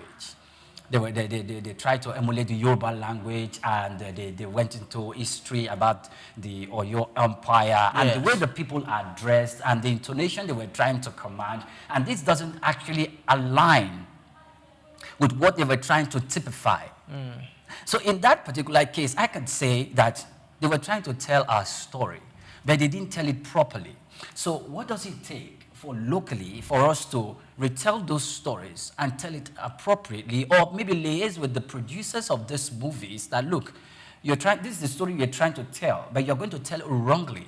Because a lot of things, a lot of picture you're trying to paint, you're painting it difficult in a wrong fashion, that it's not really going to sell. But at the end of the day, it sold. And the box office, that movie, had its own chunk of it. So how can we put ourselves out there to attract the world? Like, look, we have what it takes. There are things you're looking for you cannot get anywhere in the world except in the soil of Africa to shoot your movie. We have to tell our stories ourselves. Exactly. There is no two ways about it. We have to tell our stories ourselves. Let me give you a typical example. Collaborations? Whether we call it collaborations or not, let's give you a typical example. Thor, your superhero. You think it came from the West? Thor didn't come from the West.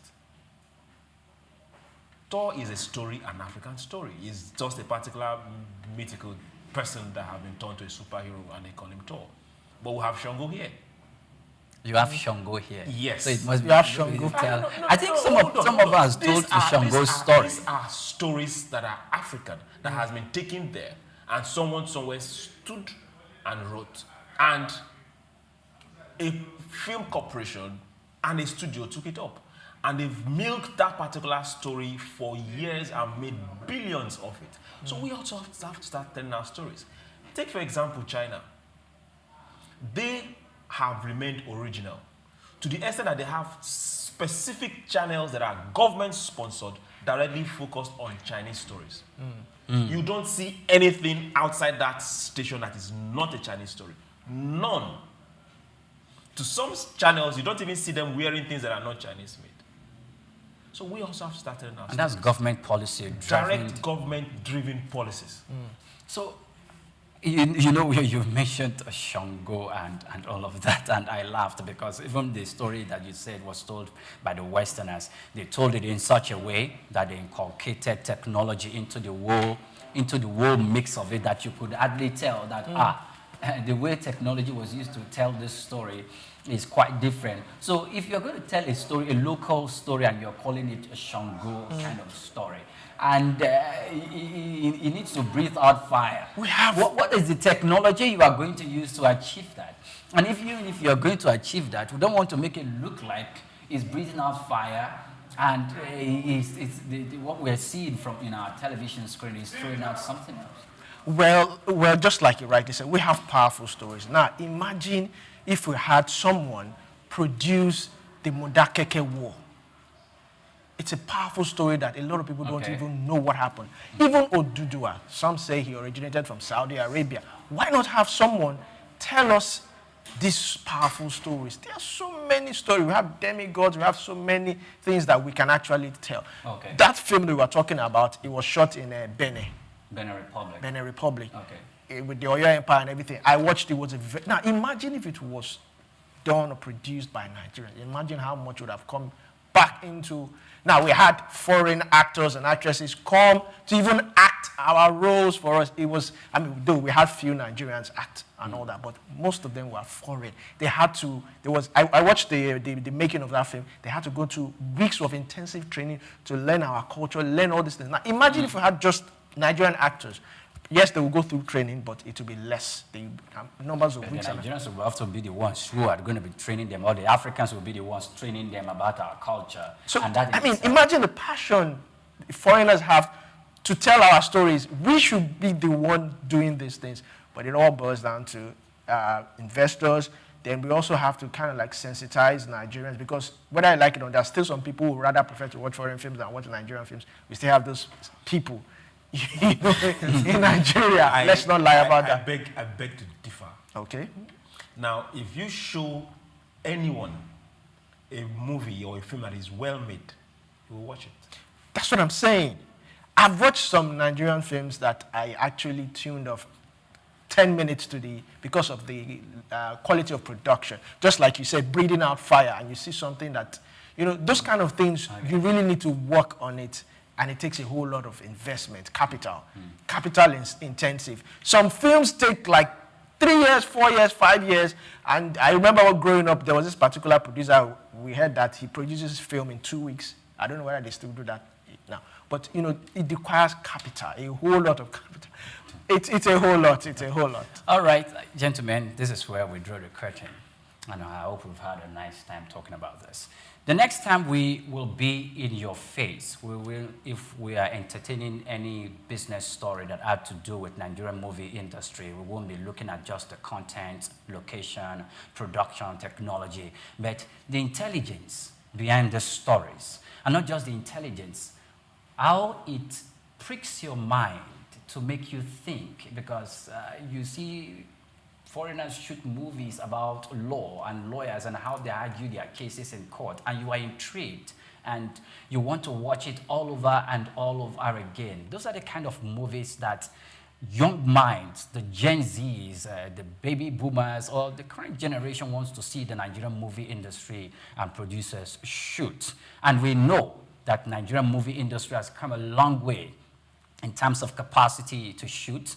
And not just that, the technology they use to drive some of these shoots, and how we have grown from the 1 million naira shooting kind of movie to hundreds of millions of naira that current producers in the Nigerian space used to shoot their movies. We will be looking at all of that. But today, this is where we draw the curtain.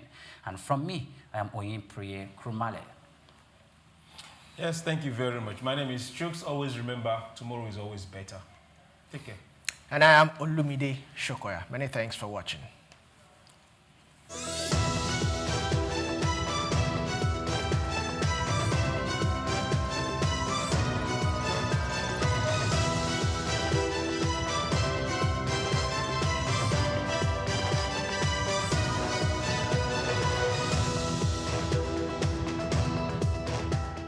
May 3rd marks World Press Freedom Day, a time for reflection, advocacy, and remembrance.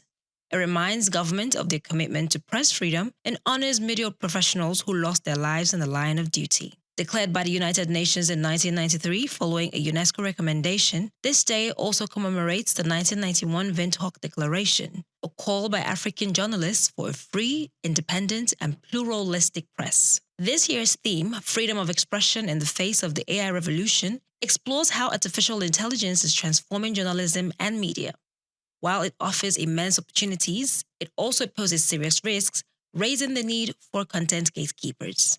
In Nigeria, the conversation between press freedom walks a tightrope between constitutional guarantees and daily realities. Section 39 of the 1999 Constitution provides for freedom of expression and the press, yet journalists still face intimidation, arbitrary arrests, and physical attacks. From Decree 4, under military rule to recent crackdowns on digital media, Nigeria has long wrestled with the balance between state power and media liberty. In a 2024 World Press Freedom Index by Reporters Without Borders, Nigeria ranked 123rd out of 180 countries. A slight improvement, but still troubling. Recent months have seen a minor drop in press harassments, but journalists covering topics like insecurity, corruption, and governance still face fear and self-censorship. The detentions of Segun Olatuji and Daniel Ojukwu in 2024 highlight that the struggle continues, and the memory of Dele Giwa killed by a parcel bomb in 1986 still reminds all of the high cost of truth-telling in Nigeria. Press freedom is not a privilege, it's a right that must be defended. Groups like the Nigerian Union of Journalists, Media Rights Agenda, International Press Center, Socio-Economic Rights and Accountability Project, and International Center for Investigative Reporting lead this advocacy in a challenging and polarized media landscape. Across Africa, the state of press freedom varies. Namibia, Ghana, and South Africa rank high, with vibrant media cultures. Meanwhile, countries like Eritrea, Sudan, and Egypt remain hostile to journalists. Digital repression is a growing concern, with some governments using spyware, blocking websites, or shutting down the internet during protests or elections. Still, Africa's leadership, symbolized by the Windhoek Declaration, remains a guiding light. On the global stage, the picture is mixed. Scandinavian countries like Norway, Denmark, and Sweden top press freedom rankings, while conflict zones like Syria, Afghanistan, and North Korea fall at the bottom. A more troubling trend is the criminalization of journalists under national security or fake news laws, even in democracies. UNESCO reports over 70 journalists were killed in 2023, while nearly 400 imprisoned, mostly in China and Iran. Nobel laureates Maria Ressa and Dmitry Muratov stand as global icons, enduring state crackdowns for speaking truth to power. Despite the risks, progress is being made. Legal reforms, stronger unions, digital safety tools, and cross-border collaboration help push back against repression.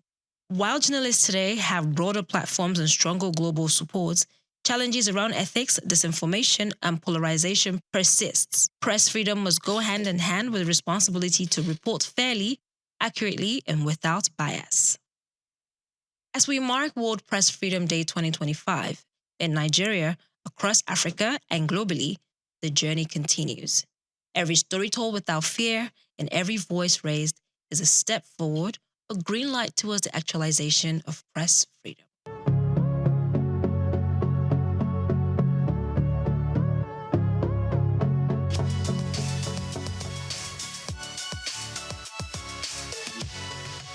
Well, Supporters Club had been there for 66 years when it was founded officially, but those who funded it were just doing it for the fun. We just come to the field, drum, sing, and go. Nobody gave them any recognition. But I joined them in the year 1977. Well, I paid 2 naira to join. And how did I join?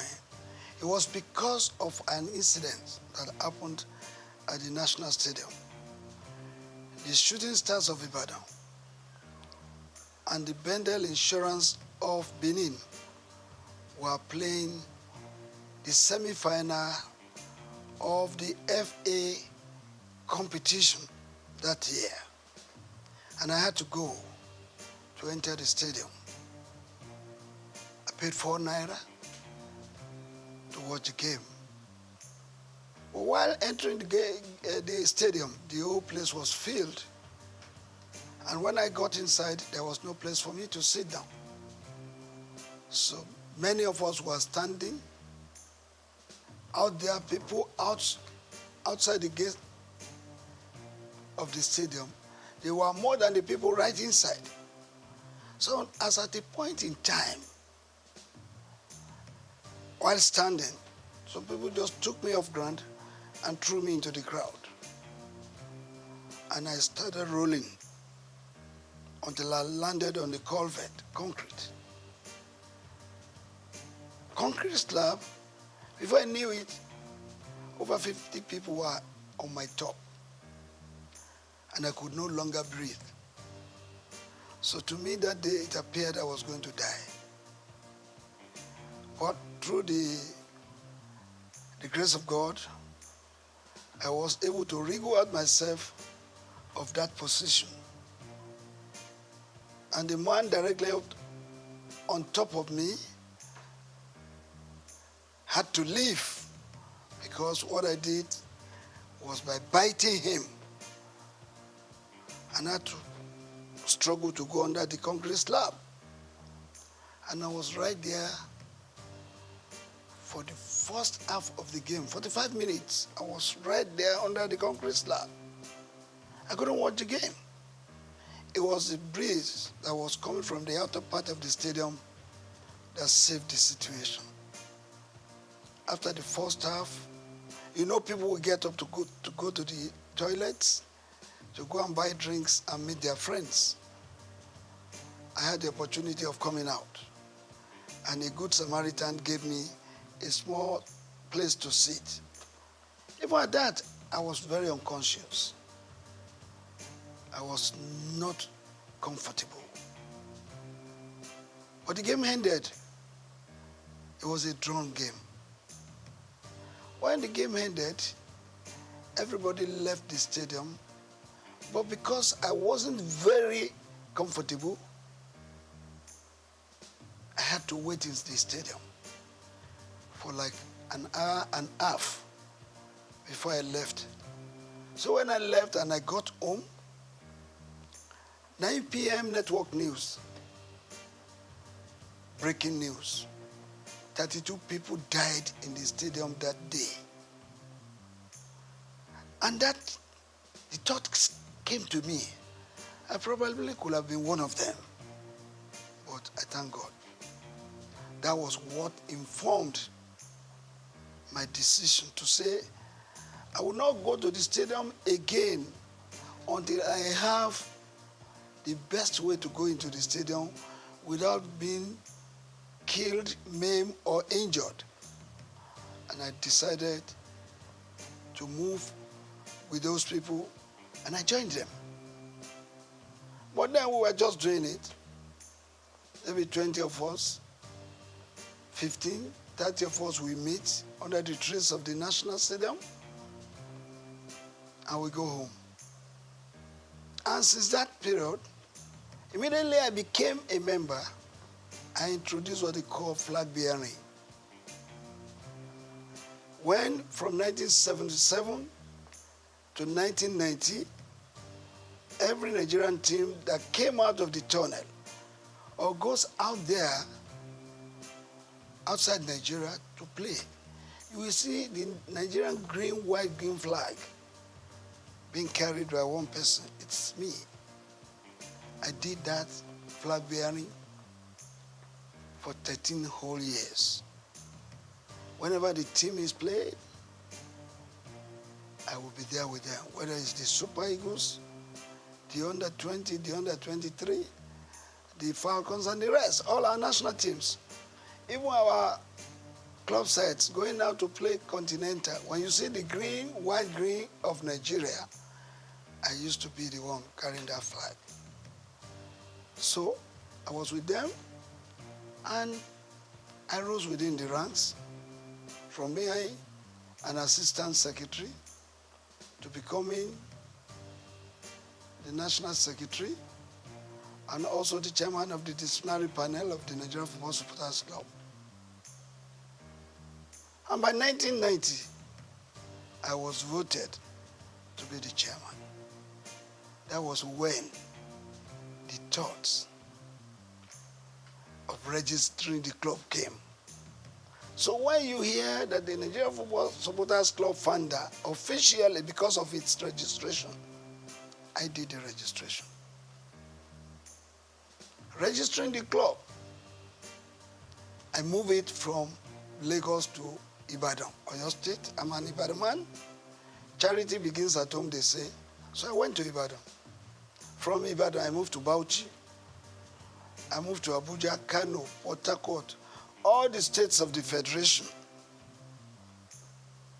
By 1992, I went to Cote d'Ivoire, in Abidjan precisely, to launch the Supporters Club.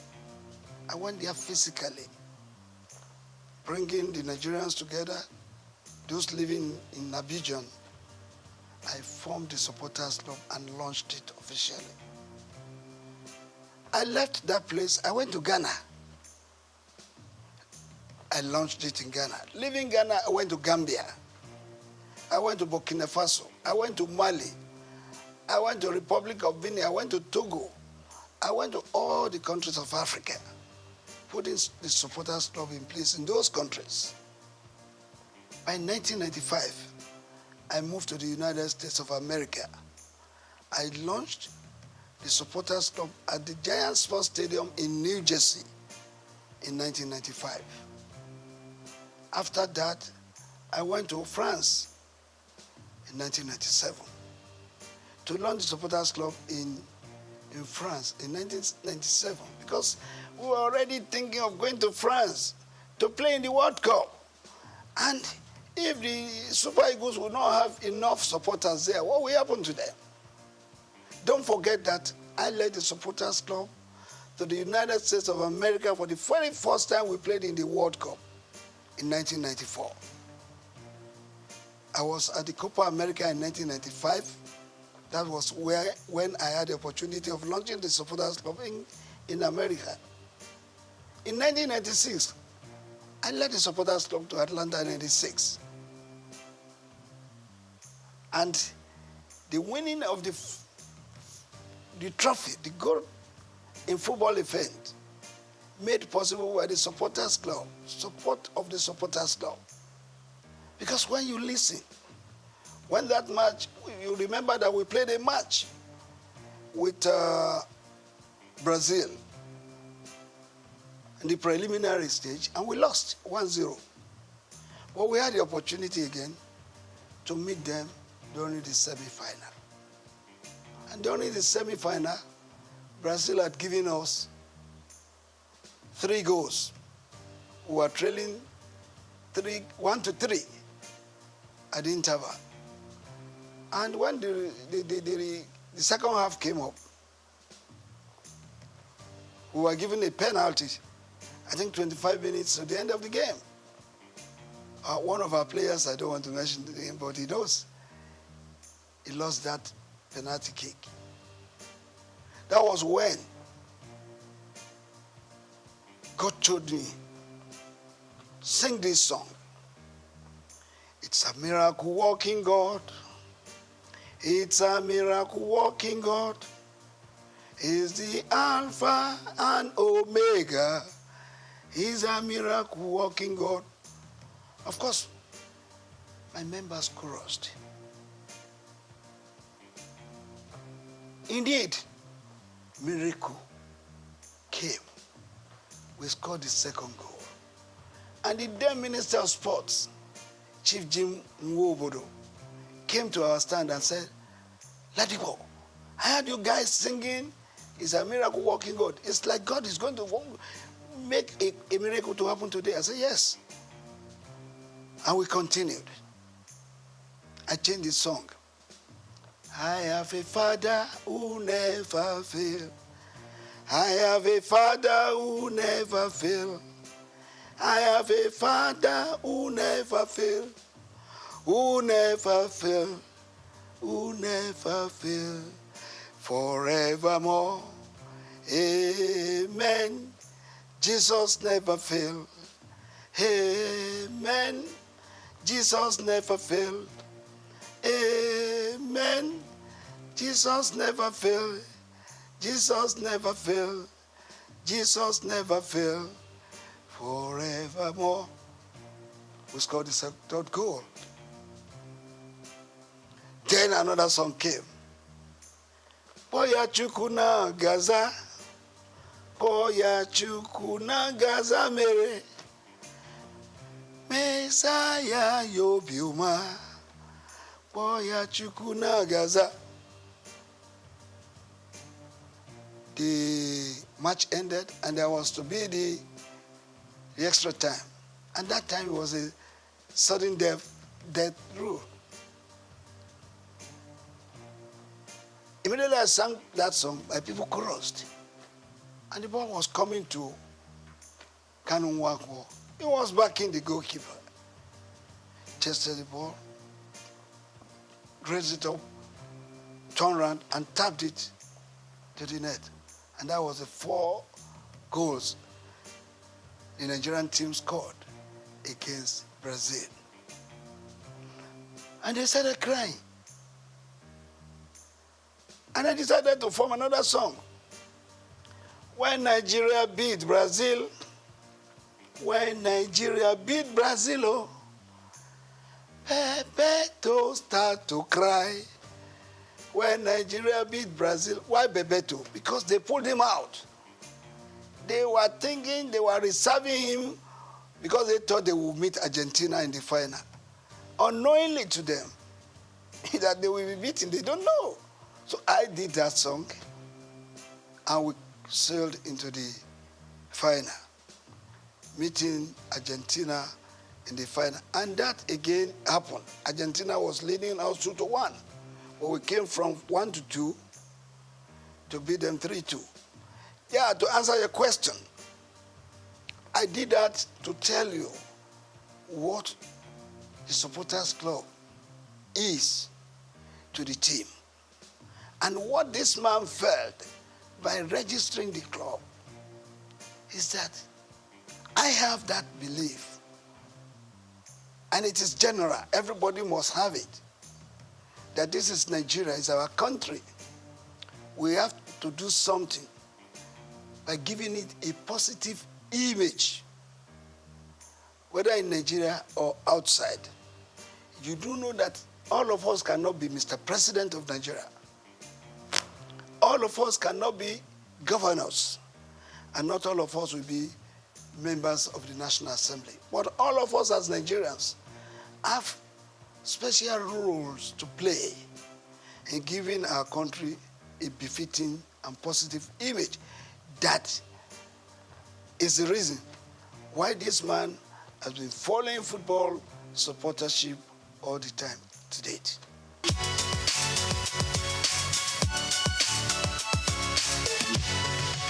Well, I want to tell you, like I said earlier on, the grace of God has been the secret.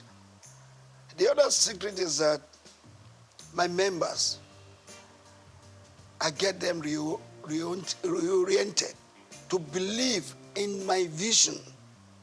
All of them supports what I was doing. They all love this country.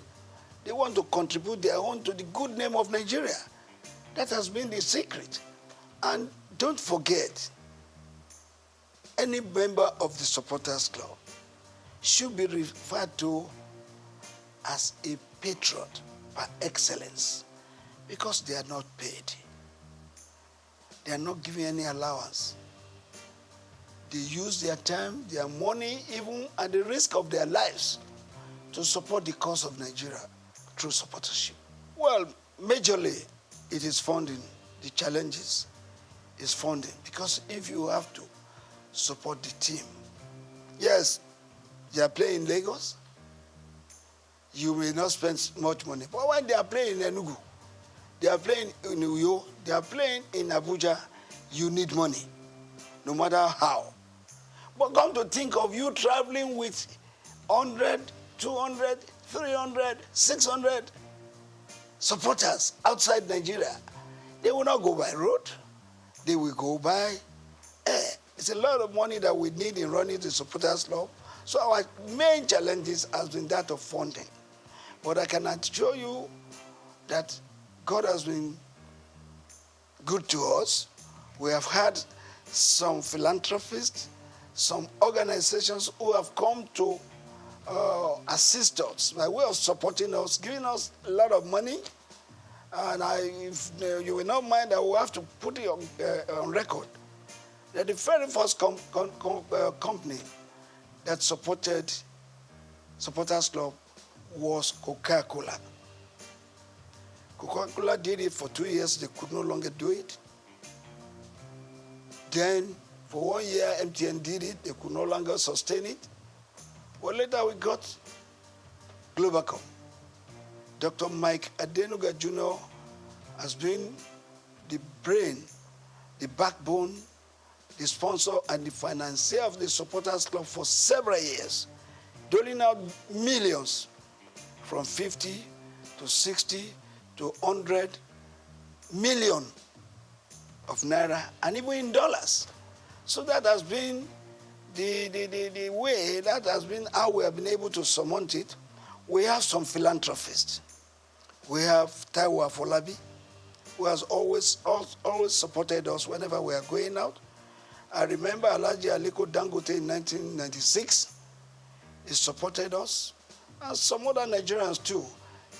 Esther Ajayi, when we were going to Russia, 2018, I went to this woman and I told her our problems. The second day, she was able to give us 20 million. I went to meet the then governor of Lagos State, His Excellency Governor Ambody. He gave me 10 million. The club, not me per se, he gave the club. And when we were going to Brazil in 2014, that was the very first time any government supported us. We went to Brazil. Before going, I visited the then president, Dr. Goodluck Ebele Jonathan. After decorating him as our patron, he pronounced a 50 million naira grant for us to go to Brazil. Actually, we were going to request from him a whole plane to take us there because we were going for a national assignment. Supporters Club is a selfless service. But the president gave us 50 million. I mean, Goodluck Jonathan. But we ended up spending 189 million. The difference of that was raised by me going to Dr. Mike Adenuga, Taiwo Afolabi, Esther Ajayi, Ambode, and the rest. That's how we've been running the club. We've been running the club, meeting people who lost the game of football, who lost Nigeria, and they have been helping us.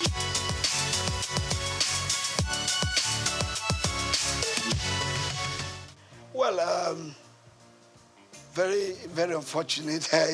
It's a story I hate to be talking about all the time because I've said many things about it more than 100 times. Supporters Club had been there for several years. And Dr. Rafiu Ladipo was the national chairman for just 10 years, from 1990 to 2000.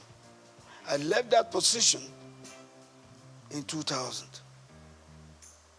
And then somebody else became the national chairman. And that was Alhaji Waidi Anderile Yusuf, who was the chairman for 8 good years. After him, there was Otumba Olatunde Bashonu. He was there for 4 years. And there came a time when one Mr. Vincent Okumagba acted in that capacity for 3.5 years. And there was one little mistake, misunderstanding, because people will not want to wait for their time. And all I told them is, please, go through an election. Anybody who would not want to go through an election is not supposed to be on that chair of the national chairman. That's what came up. And the The then NFF believed that there could be 20 arms of supporters clubs in Nigeria. It could even run to 100 units. But it's unhealthy. You cannot have a situation where your team is playing right on the field and you have different corners where you have the Nigerian supporters scattered all over the field, singing in different voices. It's not good. But look, I've been able to manage it because God has told me that supporters must not die. Supporters club will not die. I have to be patient to let them see reasons why the supporters club should go and support the teams with unity. As a unit, go and support the team. But if you have funded your own, maybe you have registered your own, you have your own office, you can stay in your office. Manage your office the way you want to manage it. But when it becomes a national assignment, you are going out to represent Nigeria. All of us as supporters must come together to support Nigeria as a group supporting one team. Not when you have some people in angle 90, some people in angle 180, some people in angle 360, some people in angle 60, supporting one team. It does not augur well. There's nothing you are going to achieve from this. I remember when we were in Russia, and my members have gone in. I normally wait for all of them to go in before I will finally go in. So when I was going in as the last person, I entered the stadium, and I saw them, some people up there, I saw some people on the left, I saw some people on the right. And when I was going to meet the band boys, some of their security men came to me, I'm in Russia, and asked me where I was going. I said I was going to meet my people. They said I should bring their ticket, my ticket. And when they saw the ticket, no, you can't go there, go there. That place is not yours. Your seat is downstairs there. How do I coordinate the activities of my members? This is what we've been telling them. Supporters club must be united. They must come together, sing together, cheer the team together, and let us have a befitting result. When the referee and all the match officials see a group of people, even if you are 200 or 300, converging in one special place together, in your uniforms, in your green and white, and you are singing, they know you have come to support your team. So it takes them every reason to want to do the game better. Well, when you are not there, in a capacity crowd of 90,000, we had 5 supporters here, 2 there, 7 there. When the Argentines were about 87,000 in the field, singing for their team. So I believe that the supporters club must be together. I've been able to manage it now, up to now. The national chairman of the supporters club as we speak is Reverend Samuel Ikpea. He coordinates the activities of the supporters club in Nigeria. While worldwide, I'm the president general because we have supporters club in all the other countries of the world. And when we come together, there must be one person. There must be the head. We have the president of the supporters club in Cote d'Ivoire. We have the chairman of the supporters club in UK. In all Francophone countries, the head of the supporters club is called president. In Anglophone countries, the head of supporters club is addressed as Mr. Chairman. So the president general is not just what we just came out with. It's because there's a need for it. That's why the president general worldwide comes up. Well, I have told you a lot of people don't want to wait for their time. And when you don't wait for your time, what do you lose? You lose much. There was going to be an election. And I called all of them, go and pick your nomination papers for the election. But some of them would not want to because they want appointments. And I don't believe in appointments because we have a constitution in the supporters club that says everybody and anybody who wants to be an officer must contest for election. I insisted that there must be an election. Some people would not want an election because they know, probably they believe they cannot win. They decided to say, oh, let's go our way because we don't want election. That's it.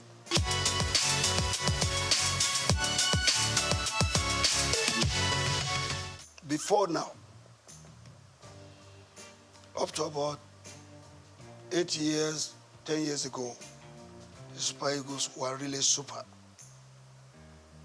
But in the last 8 years, we have not been there. We have not been doing well. Don't forget that in 1994, Nigeria's team, the Super Eagles, were judged to be the 5th best in the world. What is our ranking now? 37th in the world. Even in Africa, what is our ranking? So the Eagles of the last 8, 9 years ago, no, they have not done well at all. I want anybody to tell me, what did we win in the last 8, 9 years? Don't forget that in 1980, we won the Cup of Nations right here at the National Stadium.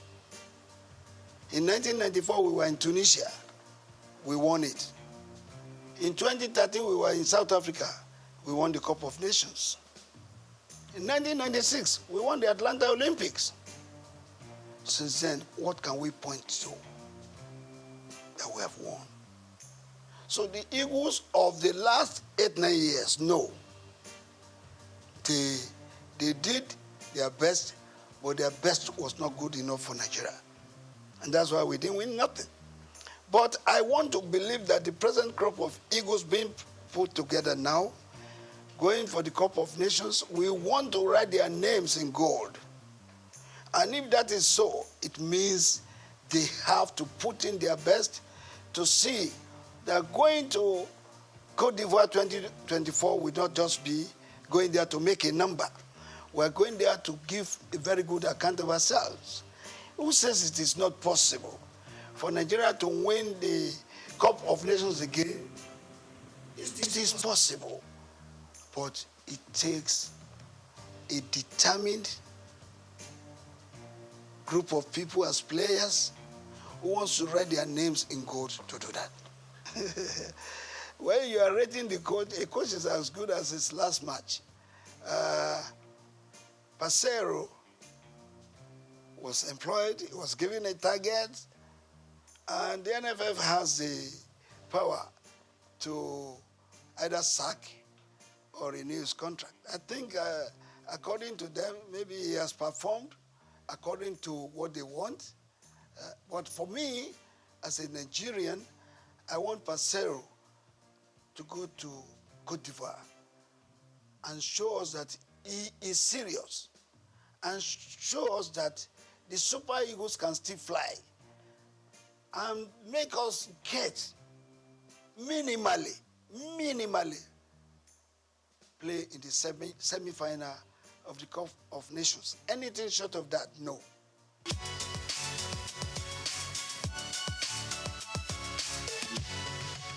Well, I want to believe that our Nigerian coaches are good. There have been 2 or 3 foreign coaches that have done well. Westhoff, Bonfrejo, and this which doctor, what's his name again? I'll remember his name. This guy qualified us to play in the World Cup with a match to go. The witch doctor. Well, the witch coach, we call him, we remember it now, it will come back. So, since then, there's no foreign coach that has done better. I was one of the people that went to London to recruit this man I'm talking about. When we recruited him, he came to Nigeria, and he made us to qualify for the World Cup with a match still to go. Philippe Trouzet. I was there in England where we interviewed him. Well, since then, it has been one coach coming to take our money, not giving a very good account of us, of himself. But the Nigerian coaches, let's also praise some of them. Some of them. The late Shuaibu Amadu qualified us to play in the World Cup, even though he did not take us there. The late Stephen Keshi also made us to win the Cup of Nations of 2013 in South Africa. So if that happens, who says the Nigerian coaches are not good? Some Nigerian coaches have proved themselves, but they still need to do more. But these two coaches, exceptional.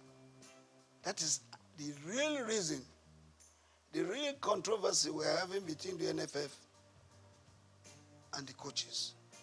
You don't hire a coach if you know you cannot pay his wages. You must be ready to pay his salary as at when due. There's no coach who will labor and labor, and after which he would have trained your players, and you are owing him salaries of 5 months, 7 months. Which coach will take that? Where is that happening across the world? Nobody will accept that. So that has to be looked into. And that is why the NFF has got to look for serious sponsors and raise funds for them to be self-sufficient, to be able to take all these challenges of paying the coaches' wages. That is a big problem. And I think the present NFF board, led by Ibrahim Guzo, will look into that, look for sponsors, serious sponsors who are interested, not just interested, but who are genuinely interested in the Nigerian game and in the Nigerian nation. You may be interested in the Nigerian game, but if you are not interested in the Nigerian game, Nigerian nation, you may not give what it takes to do. You must have the love of this country at heart, and then love the game also.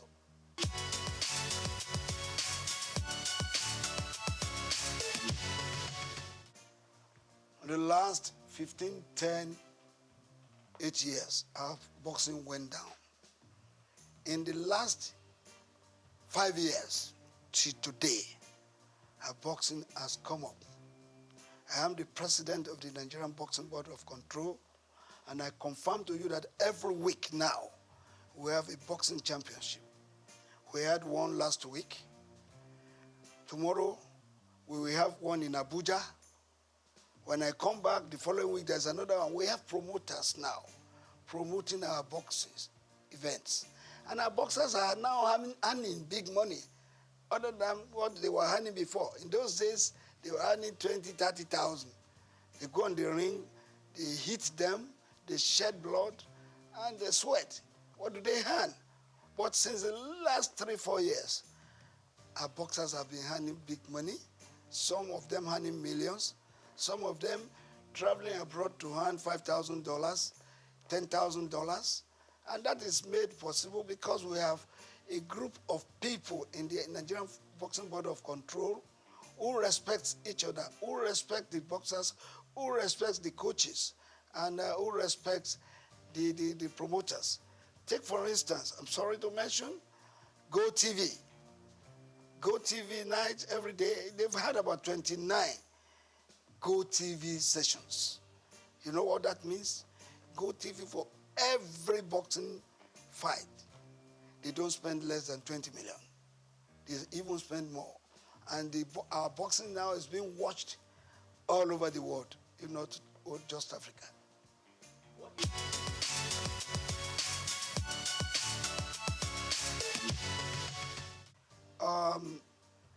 A lot of things have been said about this. We have sent memos. We have sent advice. We have met with the people in charge severally. I've had to write to both the Minister of Sports, the National Assembly, and the rest. How can we develop our sports? It's very important. Without grassroots development, you won't be there. As a matter of fact, Kanu Nwankwo happens to be a product of the Nigerian League. J.J. Okocha, product of Nigerian League. Finidi George, Emmanuel Amunike, and all of them played in the Nigerian League.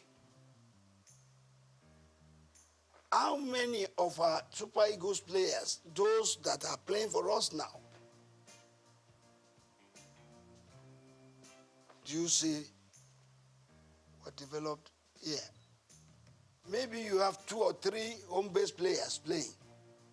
But the real product for our football development, they are here in Nigeria. We have to go back to those things we were doing that time when we got the likes of the Segun Odegbami, Henry Nwosu, Christian Chukwu, down to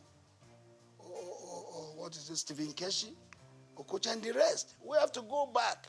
We don't have to rely on those players who have been serving us in the last 12, 15 years, believing that they will continue to serve us the same way. No matter what you do, players will get weak. They will age. And when they are aging, that's when they start referring to them as tiring legs. You need replacements for them. How do you get that? You can only get them from the local scenes.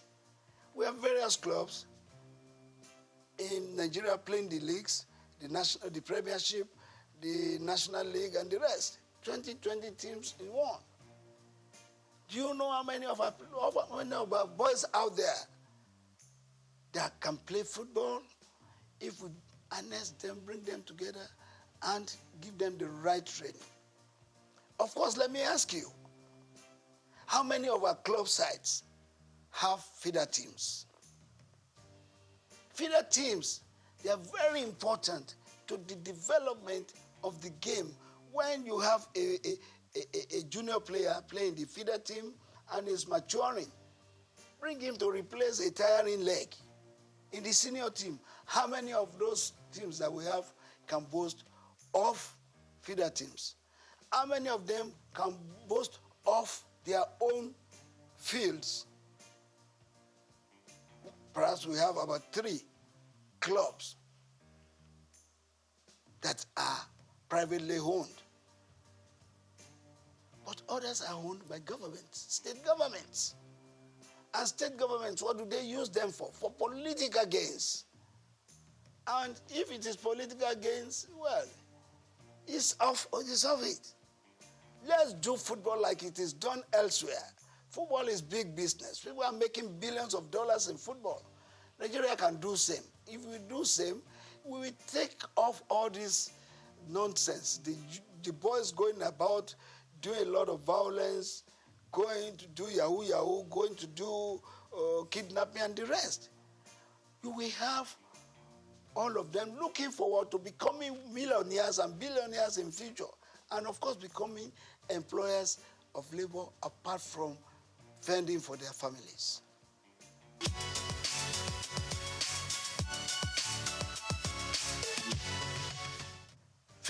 Above 50 football. Yeah, it's above 50. I'm the chairman worldwide for that. And my president is Ambassador Edward Olutoke, who has given his support, his finances to be able to do this game. The thing is this, if you have played football, you have played up to the level that you are about 40, and you are no longer playing, you are no longer doing what you know how best to do, you now go and sit down, not doing nothing. Boredom sets in. And within that period, rather than getting fit, you are aging. Some of them developing various sicknesses that they ought not to have. But because they were no longer doing what they know how best to do, they sit down. So the concept is bringing them back. Not just the footballers, but anybody above 50 could play football. Keeping fit, and above all, living a standard life. Making money. There's a way, we have one thing we are developing with the above 50 concept for you to make money. Anybody who is above 50 and has no car of ease or no house of ease or a home has not been living standard. So above 50 concept is not just to play football alone, but to help you to keep fit, to keep you healthy, and make you to live standard life and make money. That is what we're doing. And as I speak with you, Brazil has embraced it. Mexico has written to us that they will want to play with us. The last competition we had 8 clubs. Ajegule, Surulere, Redeem, Itiraikate, Abeokuta, all of them, they came to play at the National Stadium. And the prize, the winner's prize was 5 million, which was paid instantly. The second place was 2 million, while the third place was 1 million. And we put a lot of money in organizing that. We're going to start the second edition very soon. We're now having clubs from Benin, Edo, where people from Abuja, people from Kwara registering to be part of the above 50 football.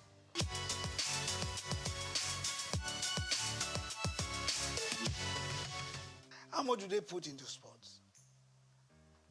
What you have in sports is noise. How much money do they put into sports? They need more money to run sports, particularly the development of the sports, not just taking part in competitions. Because if you have to develop sports, it takes a lot of money. And all those successful countries doing sports, it's because they have put money into its development. So government has got to put more money into the development of sports. Fantastic women. They've done us proud severally, having been champions of Africa for 9 times. I don't think any country in Africa can boast of that.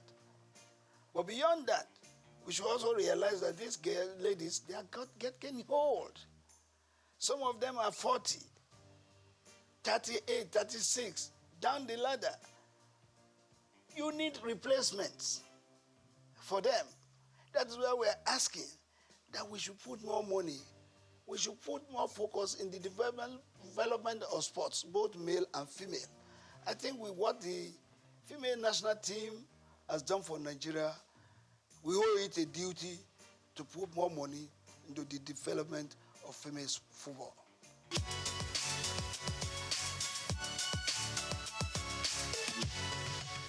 I'm not thinking about that. If I want to, I would have been in politics, party politics. I would have been there, and by now I think I would have been something else. But no, I chose to be part of giving an image to Nigeria, a good image, positive one. Take, for instance, if you go out of the country, you get to the entry point of any country, and you speak of our sports. They give you a wide latitude for you to go in. Well, you say when you get there, you speak sports. They ask you, where's Kano? Where's Okocha? Where's Finidi? Where's Amokachi? That means they recognize Nigeria sports. In fact, that's the only thing we can be proud of right now. Every other thing we talk in diversities. But when it comes to sports, every one of us were together. If the Nigerian team is playing and a Christian has to pray, and he say, I pray that the Super Eagles wins today's match, in Jesus' name I pray. Even the Muslim will say amen. So together in sports, where in this country, football and sports is a leveler, particularly football. Football unites not just the states, it unites the country, it unites the countries of the world.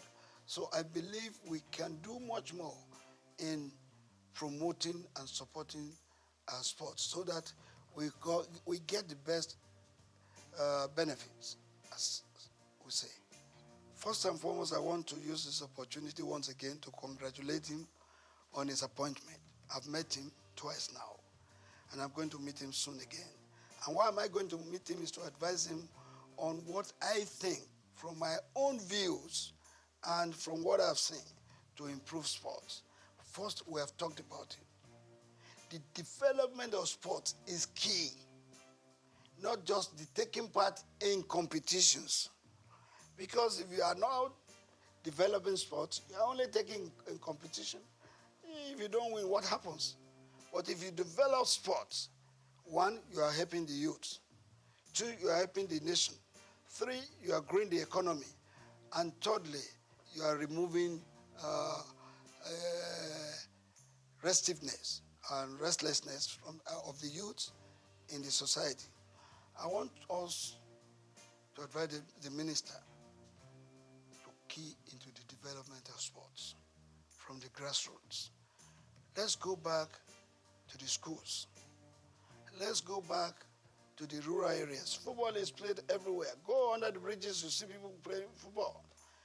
Let the minister put in place, through the NFM, a consortium of coaches that will go to these schools, that will go to these corners. Everywhere in Nigeria, you have talents that can be helped, sponsored, and nurtured to stardom. Once we do that, our sports will improve. And let the minister put his feet there on ground and say, every club that is playing in the Premiership and the National League must have their feeder teams, must have their own fields and other infrastructures to make them develop sports. Thank you very much. I want to pray for this organization to continue to thrive, to continue to blossom in making money, because without money, this kind of things that I hear cannot be sustained. So God will grow you the more, and your business will continue to flourish.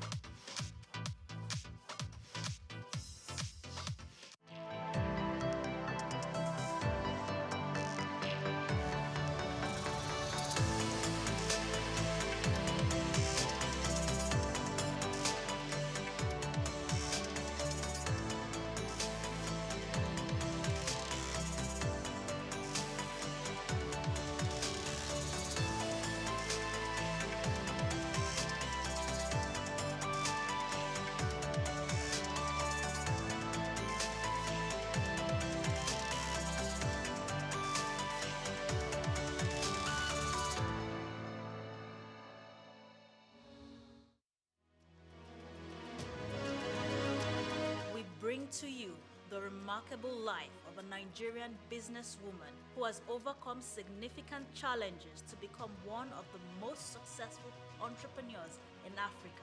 Let me tell you about the strength, resilience, and passion for success of a woman who journeyed into the male-dominated world of oil exploration and production. A woman who displayed her love for philanthropic endeavors and her commitment to empowering others, particularly women and young people. This woman is Folorunsho Alakija.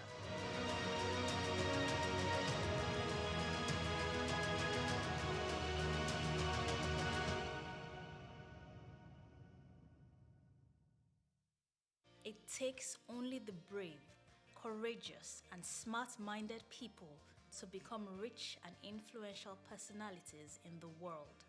In Africa, when we mention the names of rich and powerful women, you must mention the name Folorunsho Alakija, the richest woman in Africa. Her net worth, according to Forbes, is $1 billion. Now, how did she start? Let's take you down memory lane on the life of Folorunsho Alakija.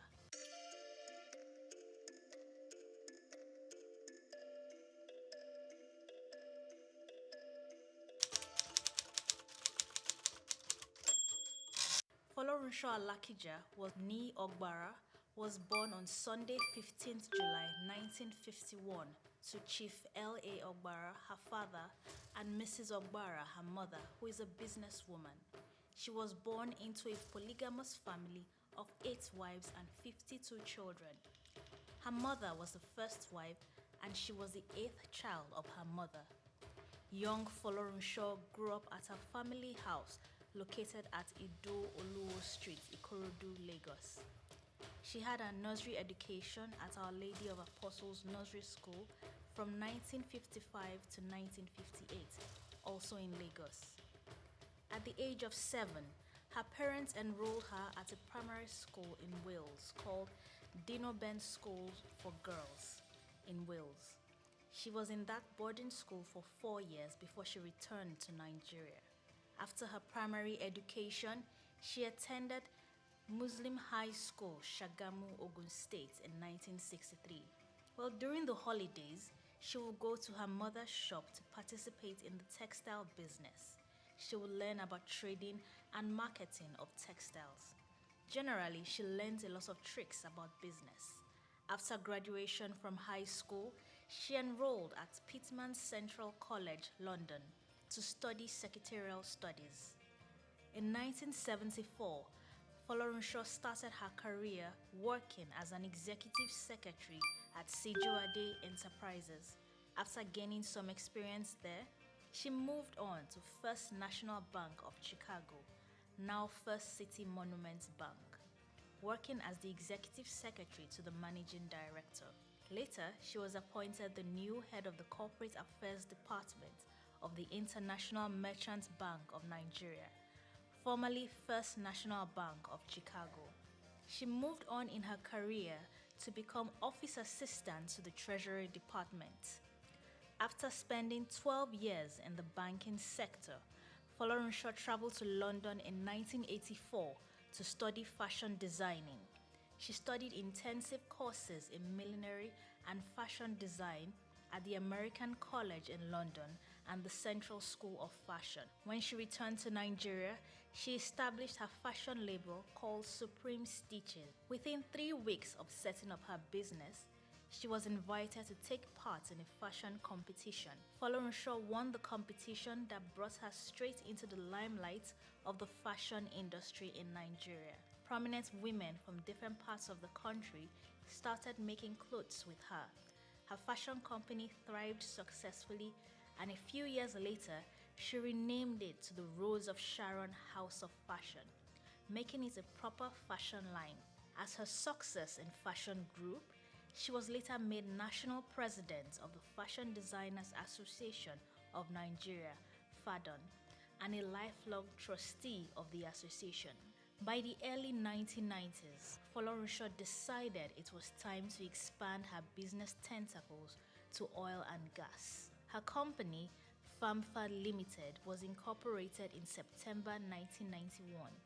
The company applied for an oil prospecting license, OPL, to explore a 617,000 acre block for oil, now OPL 216. In August 1993, the company was awarded the leasehold rights of OPL 216 oil block, and it was renamed officially. FAMFA Oil was changed to FAMFA Oil Limited. Its goal was to be the forefront of indigenous oil and gas exploration and production in Nigeria. Folorunsho got on board the exploration of a major deep water oil field located 1,500 meters off the Niger Delta, the Agbami field. She gained access by partnering with Star Deepwater Petroleum, a subsidiary of Texaco, through a joint venture agreement. FAMFA Oil Limited then appointed Star Deepwater Petroleum as its official technical advisor for the OPL 216 exploration license. The company received 40% of FAMFA's 100% stake, while the remaining 60% was retained by FAMFA and the Alakija family. It was discovered in 1998 by Shell. Star Deepwater Limited, an affiliate to Chevron, functions as the operator of the field. Through her company, FAMFA, Folorunsho and other companies are oil benefactors of the Agbami field. The Agbami field was first discovered in 1998 but only became active in 2008. Its operations will last throughout 2024. After a majority of its vast reserves would have been extracted, she had to fight back against the government in court for laying claims to a 50% stake in her company. It was initially a 40% stake, but the government later returned for an additional 10%, claiming that the company generated a revenue of $10 million from the oil block.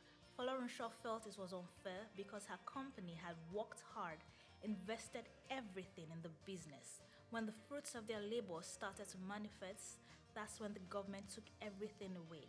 The Alakija family fought the government in court until they won on May 22, 2012.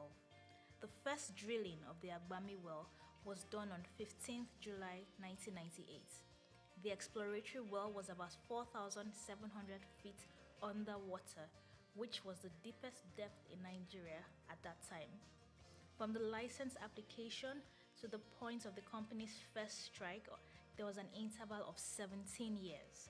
Today, Famfa Oil Limited is a leading oil and gas exploration company. Folorunsho Alakija has other businesses in property, real estate, and in printing.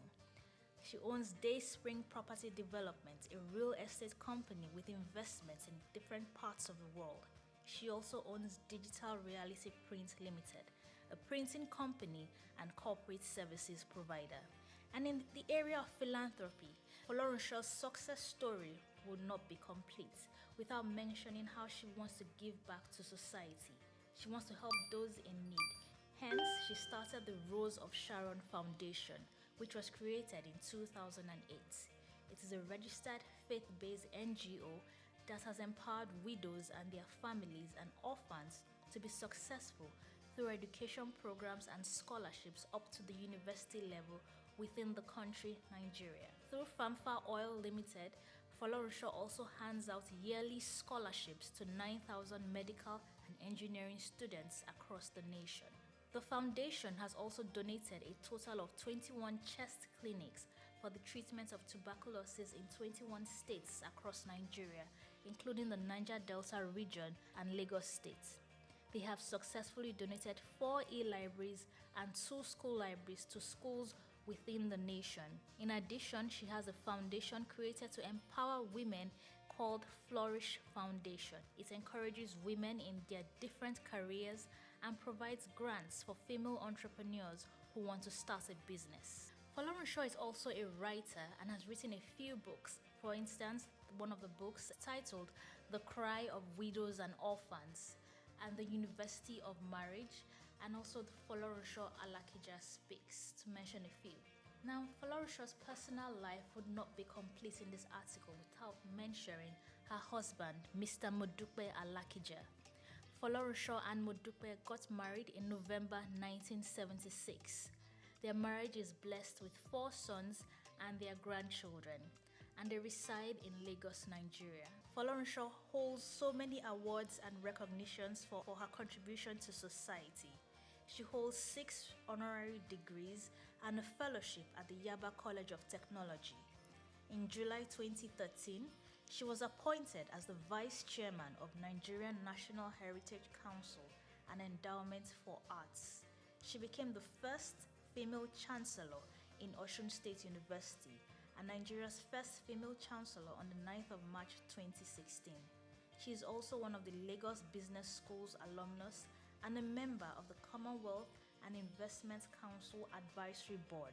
She is also an advisory board member for Center of African Studies, Harvard. On July 17, 2021, Benson Idahosa University, Benin City, bestowed on her an honorary doctorate degree in business administration. In conclusion, Folorunsho Alakija's story is a tale of hard work, determination, persistence, and courage. She was able to build up her marriage, raise an upstanding family, and build her empire. She also faced challenges in her life, but she conquered these challenges. She is living proof that success is not limited by gender.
the bank was totally gone. So there was nothing to say they had. But we still approached them and said, we would like to take over this bank. The journey since 1997 has been one thing or the other. And I'm happy that many years down the line, we look back and we're happy that we're audacious and bold to make them move at the time. That's why today in UBA, perseverance, resilience is a core virtue, a core attribute, a core value of ours, because we apply that early on in this journey. So that's how it all started. Leadership, according to Tom Peters, entails vision, enthusiasm, trust, verve, passion, and consistency. If there's one man who graciously combines these virtues, the name Tony Elumelu comes to mind. They say that success to a large extent is dependent on being at the right place at the right time.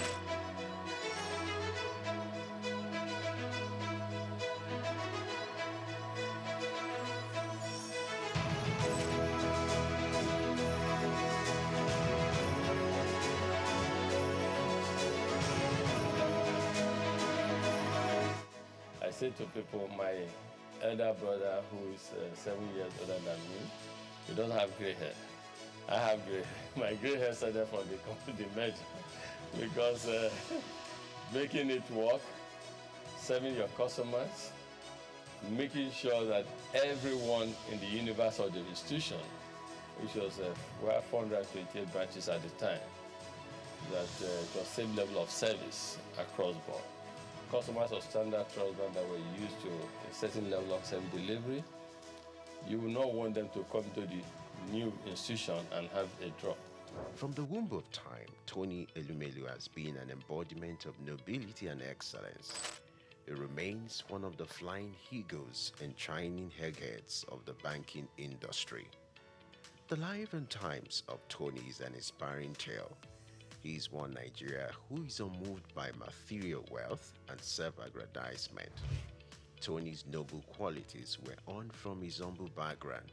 Growing up with 4 siblings in Jos Plateau State, the cowboy of the banking industry who hails from Anocha North local government area of Delta State, believed in the democratization of law combined with hard work. He began his career as a copier salesman. The Ambrose Ali University graduate of economics also bagged a master's degree in economics from the University of Lagos. In 2019, he received an honorary Doctor of Business degree from Bayero University, Kano. Going to university, I just thought I wanted to be a businessman because my mom's brother, my mom and his brother were just 2 of them. So my uncle was a businessman, in Nigeria, and was quite successful at the time. And I was influenced. I thought he was very rich, and also I wanted to be a businessman, but not knowing whether just a businessman, you know what I mean? Because he was described then as a businessman. And but in the university, that was why I read economics, just to see. But in university, I got more enlightened because I knew more how things operated. And first degree, I was saying I just wanted a good job that would give me the start. But when I came to do my master's at Unilag, being in urban or Unilag, a lot happening at the time. And that was the era of new generation banks, a lot happening. Our friends, in banking, our friends, some got jobs in some banks. And so that's all of us who were doing masters at the time. I did masters in economics. Who were doing masters at the time, we just became interested and fascinated. We were interested in working in a bank. New generation bank, not old generation bank, not. And so that was how it all started. And we started applying for jobs in our banks. And I got, yes, at the master's level, it was clear I wanted to work in a bank. And yes, that was starting. As in then, Santana was a posh guy. So they oppressed us in school, I must say. And then we too wanted to become the big boys in future with the brochures, suspenders, white shirt, dark suits, etc. The growth and development of any institution is determined by the quality of its leadership. For Tony Elumelu, his sterling performance and leadership scorecard in the banking industry remains a reference point. He rose quickly to become the youngest bank branch manager at Allstate Trust Bank at the age of 36. He formed a coalition to acquire a distressed financial institution, Crystal Bank, and became its CEO, an action that earned him and his circle of peers the nickname the Cowboys of Banking. In 1997, some of us came together and acquired a distressed financial institution. We acquired this financial institution, we turned it around, we set targets for ourselves, strategic plans, targets, if you have first year strategic intent, we want to make it a viable financial services company. Second year intent, we want to become a leading financial services group on the continent. And third financial intent is a strategic intent to become a player in the global financial arena. As we all know, there's so much private global capital seeking the right investment destination. All it takes is for a leadership to show that this country is set for business and people come there. People want to move into an economy where they can invest freely as well as move their monies out when it comes for time for dividend and remittances and repatriation of a dividend. So I will continue to invest because of the signal that we see in the market, because of certain fundamentals that are right. He audaciously led the largest merger in Africa between United Bank of Africa and Standard Trust Bank. Tony's fancy for red tie remains emblem of his appearance. He retired as CEO of United Bank for Africa in 2010. He is presently the chairman of Heirs Holdings, the United Bank for Africa, Transcorp, and founder of the Tony Elumelu Foundation.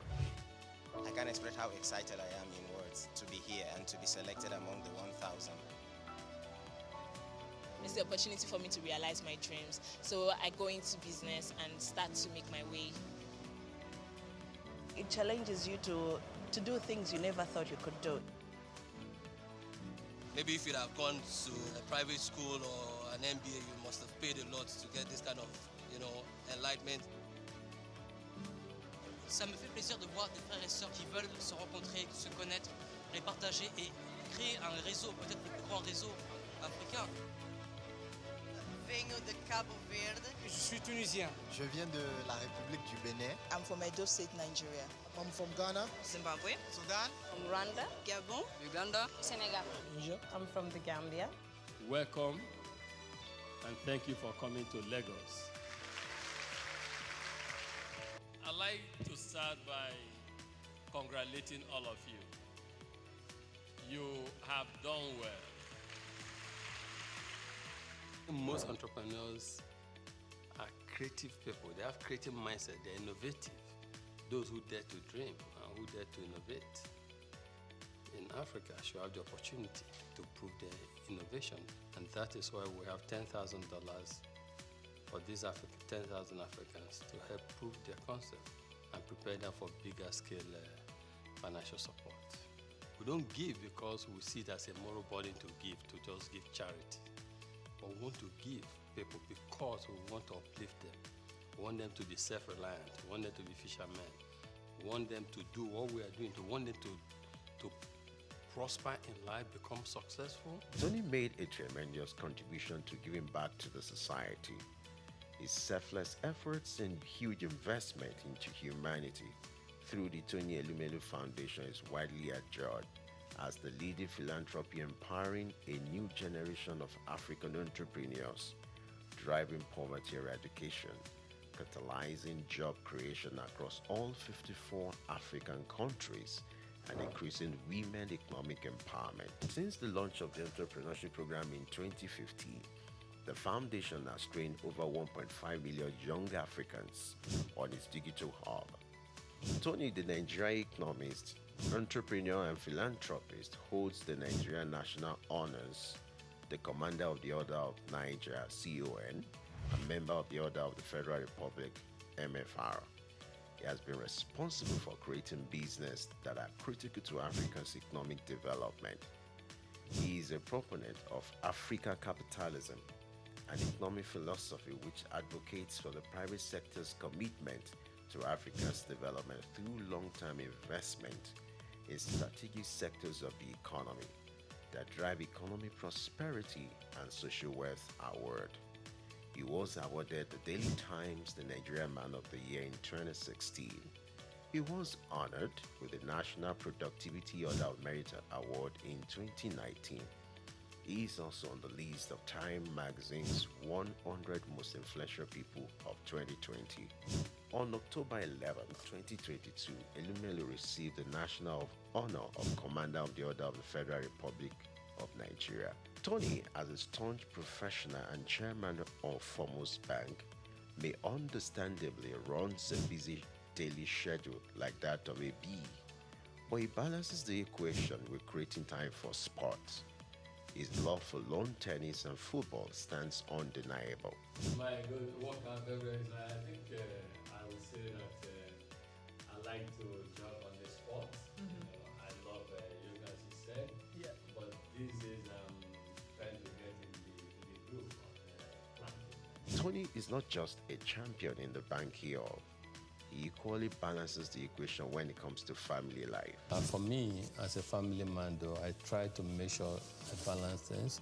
I try to make sure my family side did not survive. In that process, I was also growing a family, having my kids and co.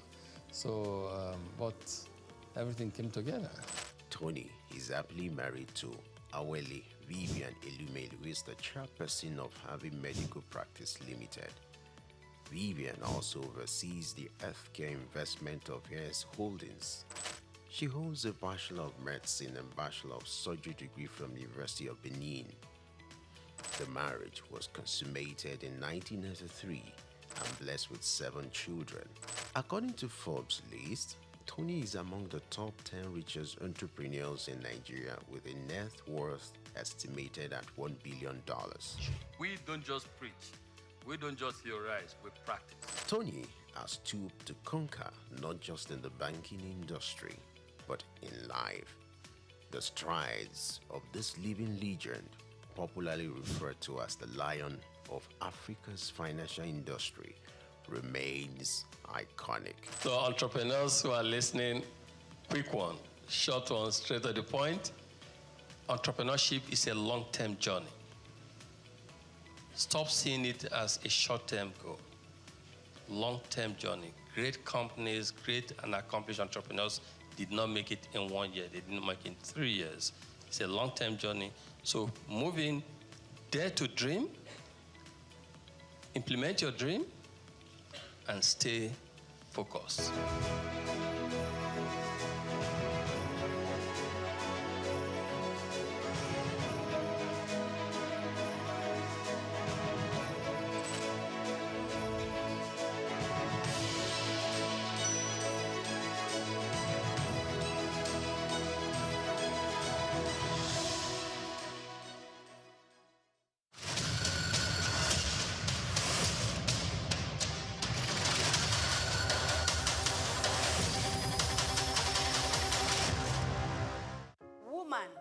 Powerhouse of every home.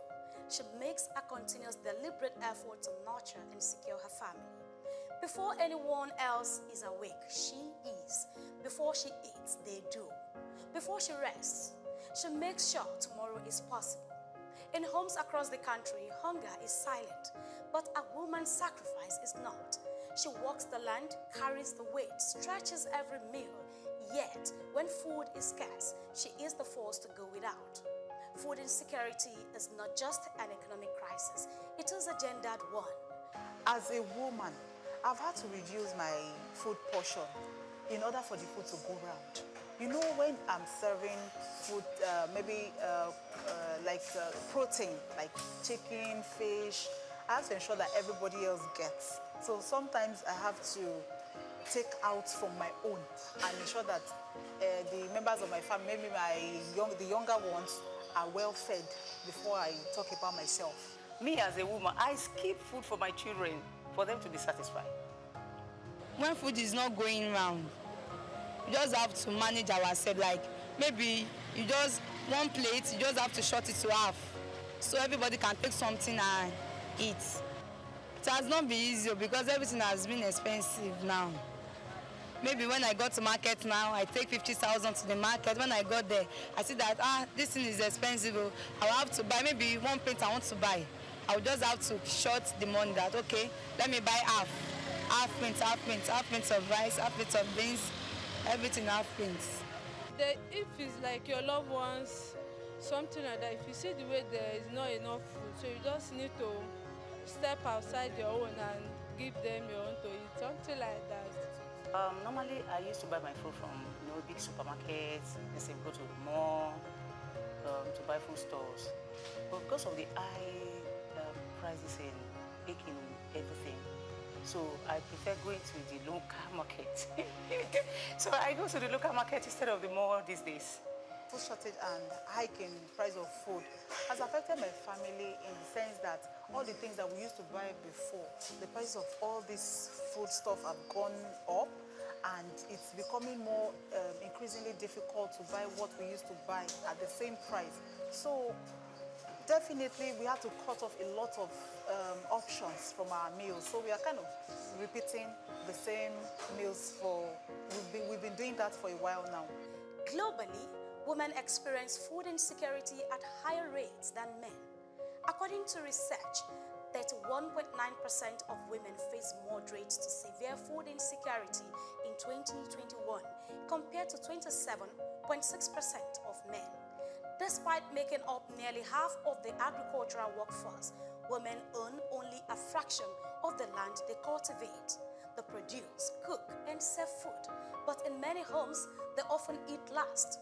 When food prices soar, they cut their own portions first, and when resources are scarce, their health and nutrition are sacrificed. There's sometimes I will just say, this food can't be enough for everybody. So me and the father, we won't be able to eat. The children will just have to take the food. Okay. There are times I sacrifice my food for my husband. Yes, because he's the head of the house. Before we take like 3 square meal, but now for the children to be satisfied, we the parents have to just keep maybe dinner for them to have their 3 square meal. Women play a significant and very powerful role in food security. We all know across the globe that women have families. Women are forced in contact in providing food. But what has stopped them from progressing, what has stopped them from earning from their labor, it is because they are not recognized, they are not supported financially, and so these are the challenges that they face. Millions of women fight an unseen battle, balancing hunger, health, and survival. They are farmers without land, providers without enough to give, pillars of strength in a world that often looks away. Yet, if given equal access to resources, women farmers could increase global GDP by $1 trillion and significantly reduce hunger. This is not just about hunger, it is about power. Who has it, who doesn't, and who pays the price? These are the challenges we go through as women. Just to put food on the table for the family, we have to be as a strong women. When food is too expensive or unavailable, what I do is just, basically I make do with what I have. And then when it's too expensive, I try to go to the market where foodstuff are sold at cheaper prices. I try to go to markets where food stuff is sold in bulk, and we can get them for a cheaper price. Without policies, without laws, without codes of conduct, I like to call it, you cannot achieve. They form the structure within which we should operate. But unfortunately, in our country, policies to a very large extent do not mean anything because they are not followed through. We call on every stakeholders, we call on government to provide the financial powerhouse for them to adequately enlarge the food security within our country and a tide of our country. Policies exist, interventions happen, but while they work, women must be at the center of food security planning, not just on the margins. As the world acknowledges the strength and struggles of women, the call to action is clear. Invest in women farmers, prioritize women in food policies, end gender disparity in food access. When women thrive, community flourish, and progress accelerates. Happy International Women's Day. Grace Komalafe, Souq News Television.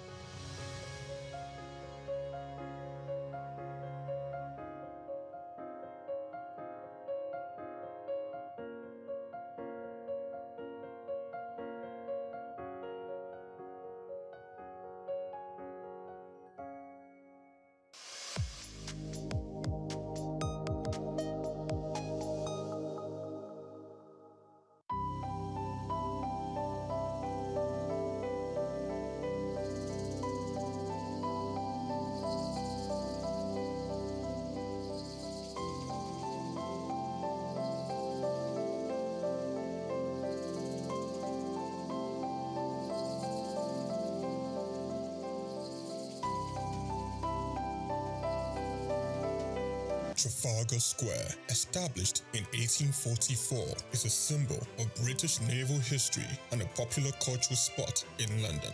Named after the 1805 Battle of Trafalgar, it has been the site of celebrations, protests, and cultural events, representing the changing identity of the city. It houses several landmarks, like the Nelson Column, St. Martin in the Fields Church, and the National Gallery. The Nelson's Column, a tribute to a naval hero, is the main feature of Trafalgar Square. Standing 52 meters tall, completed in 1843, it honors Admiral Horatio Nelson's victory at Trafalgar. The column is topped with a statue of Nelson, and 4 bronze panels at its base show scenes from his battles. Surrounding it are 4 large bronze lions added in 1867, symbolizing British power.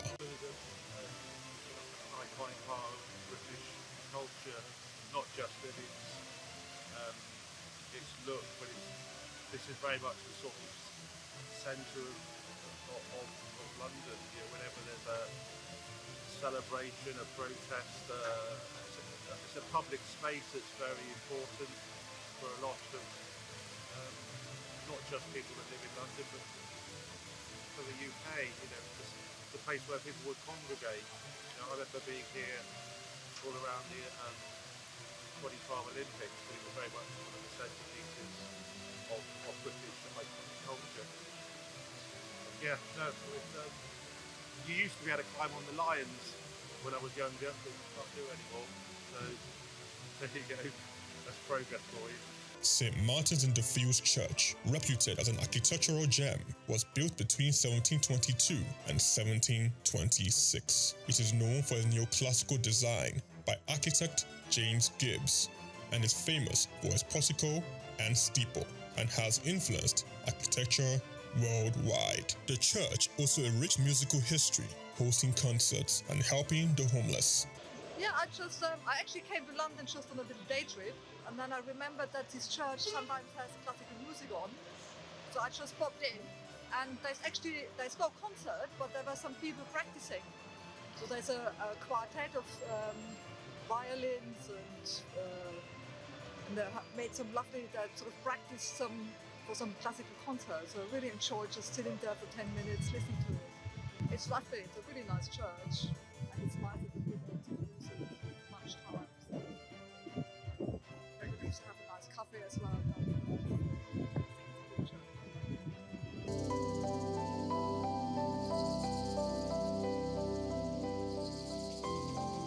The National Gallery, founded in 1824, is a treasure trove of art.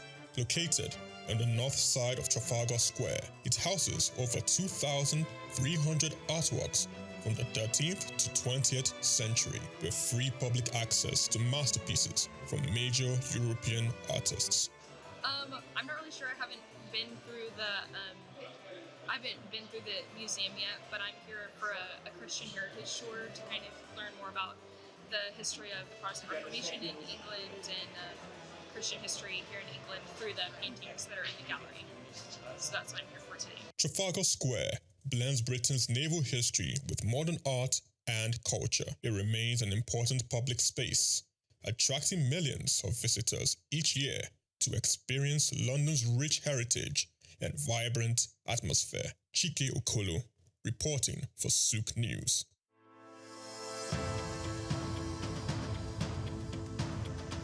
Nigeria leather industry has a storied history, particularly in the northern parts of the country where the art of leather farming and crafting has been perfected over centuries.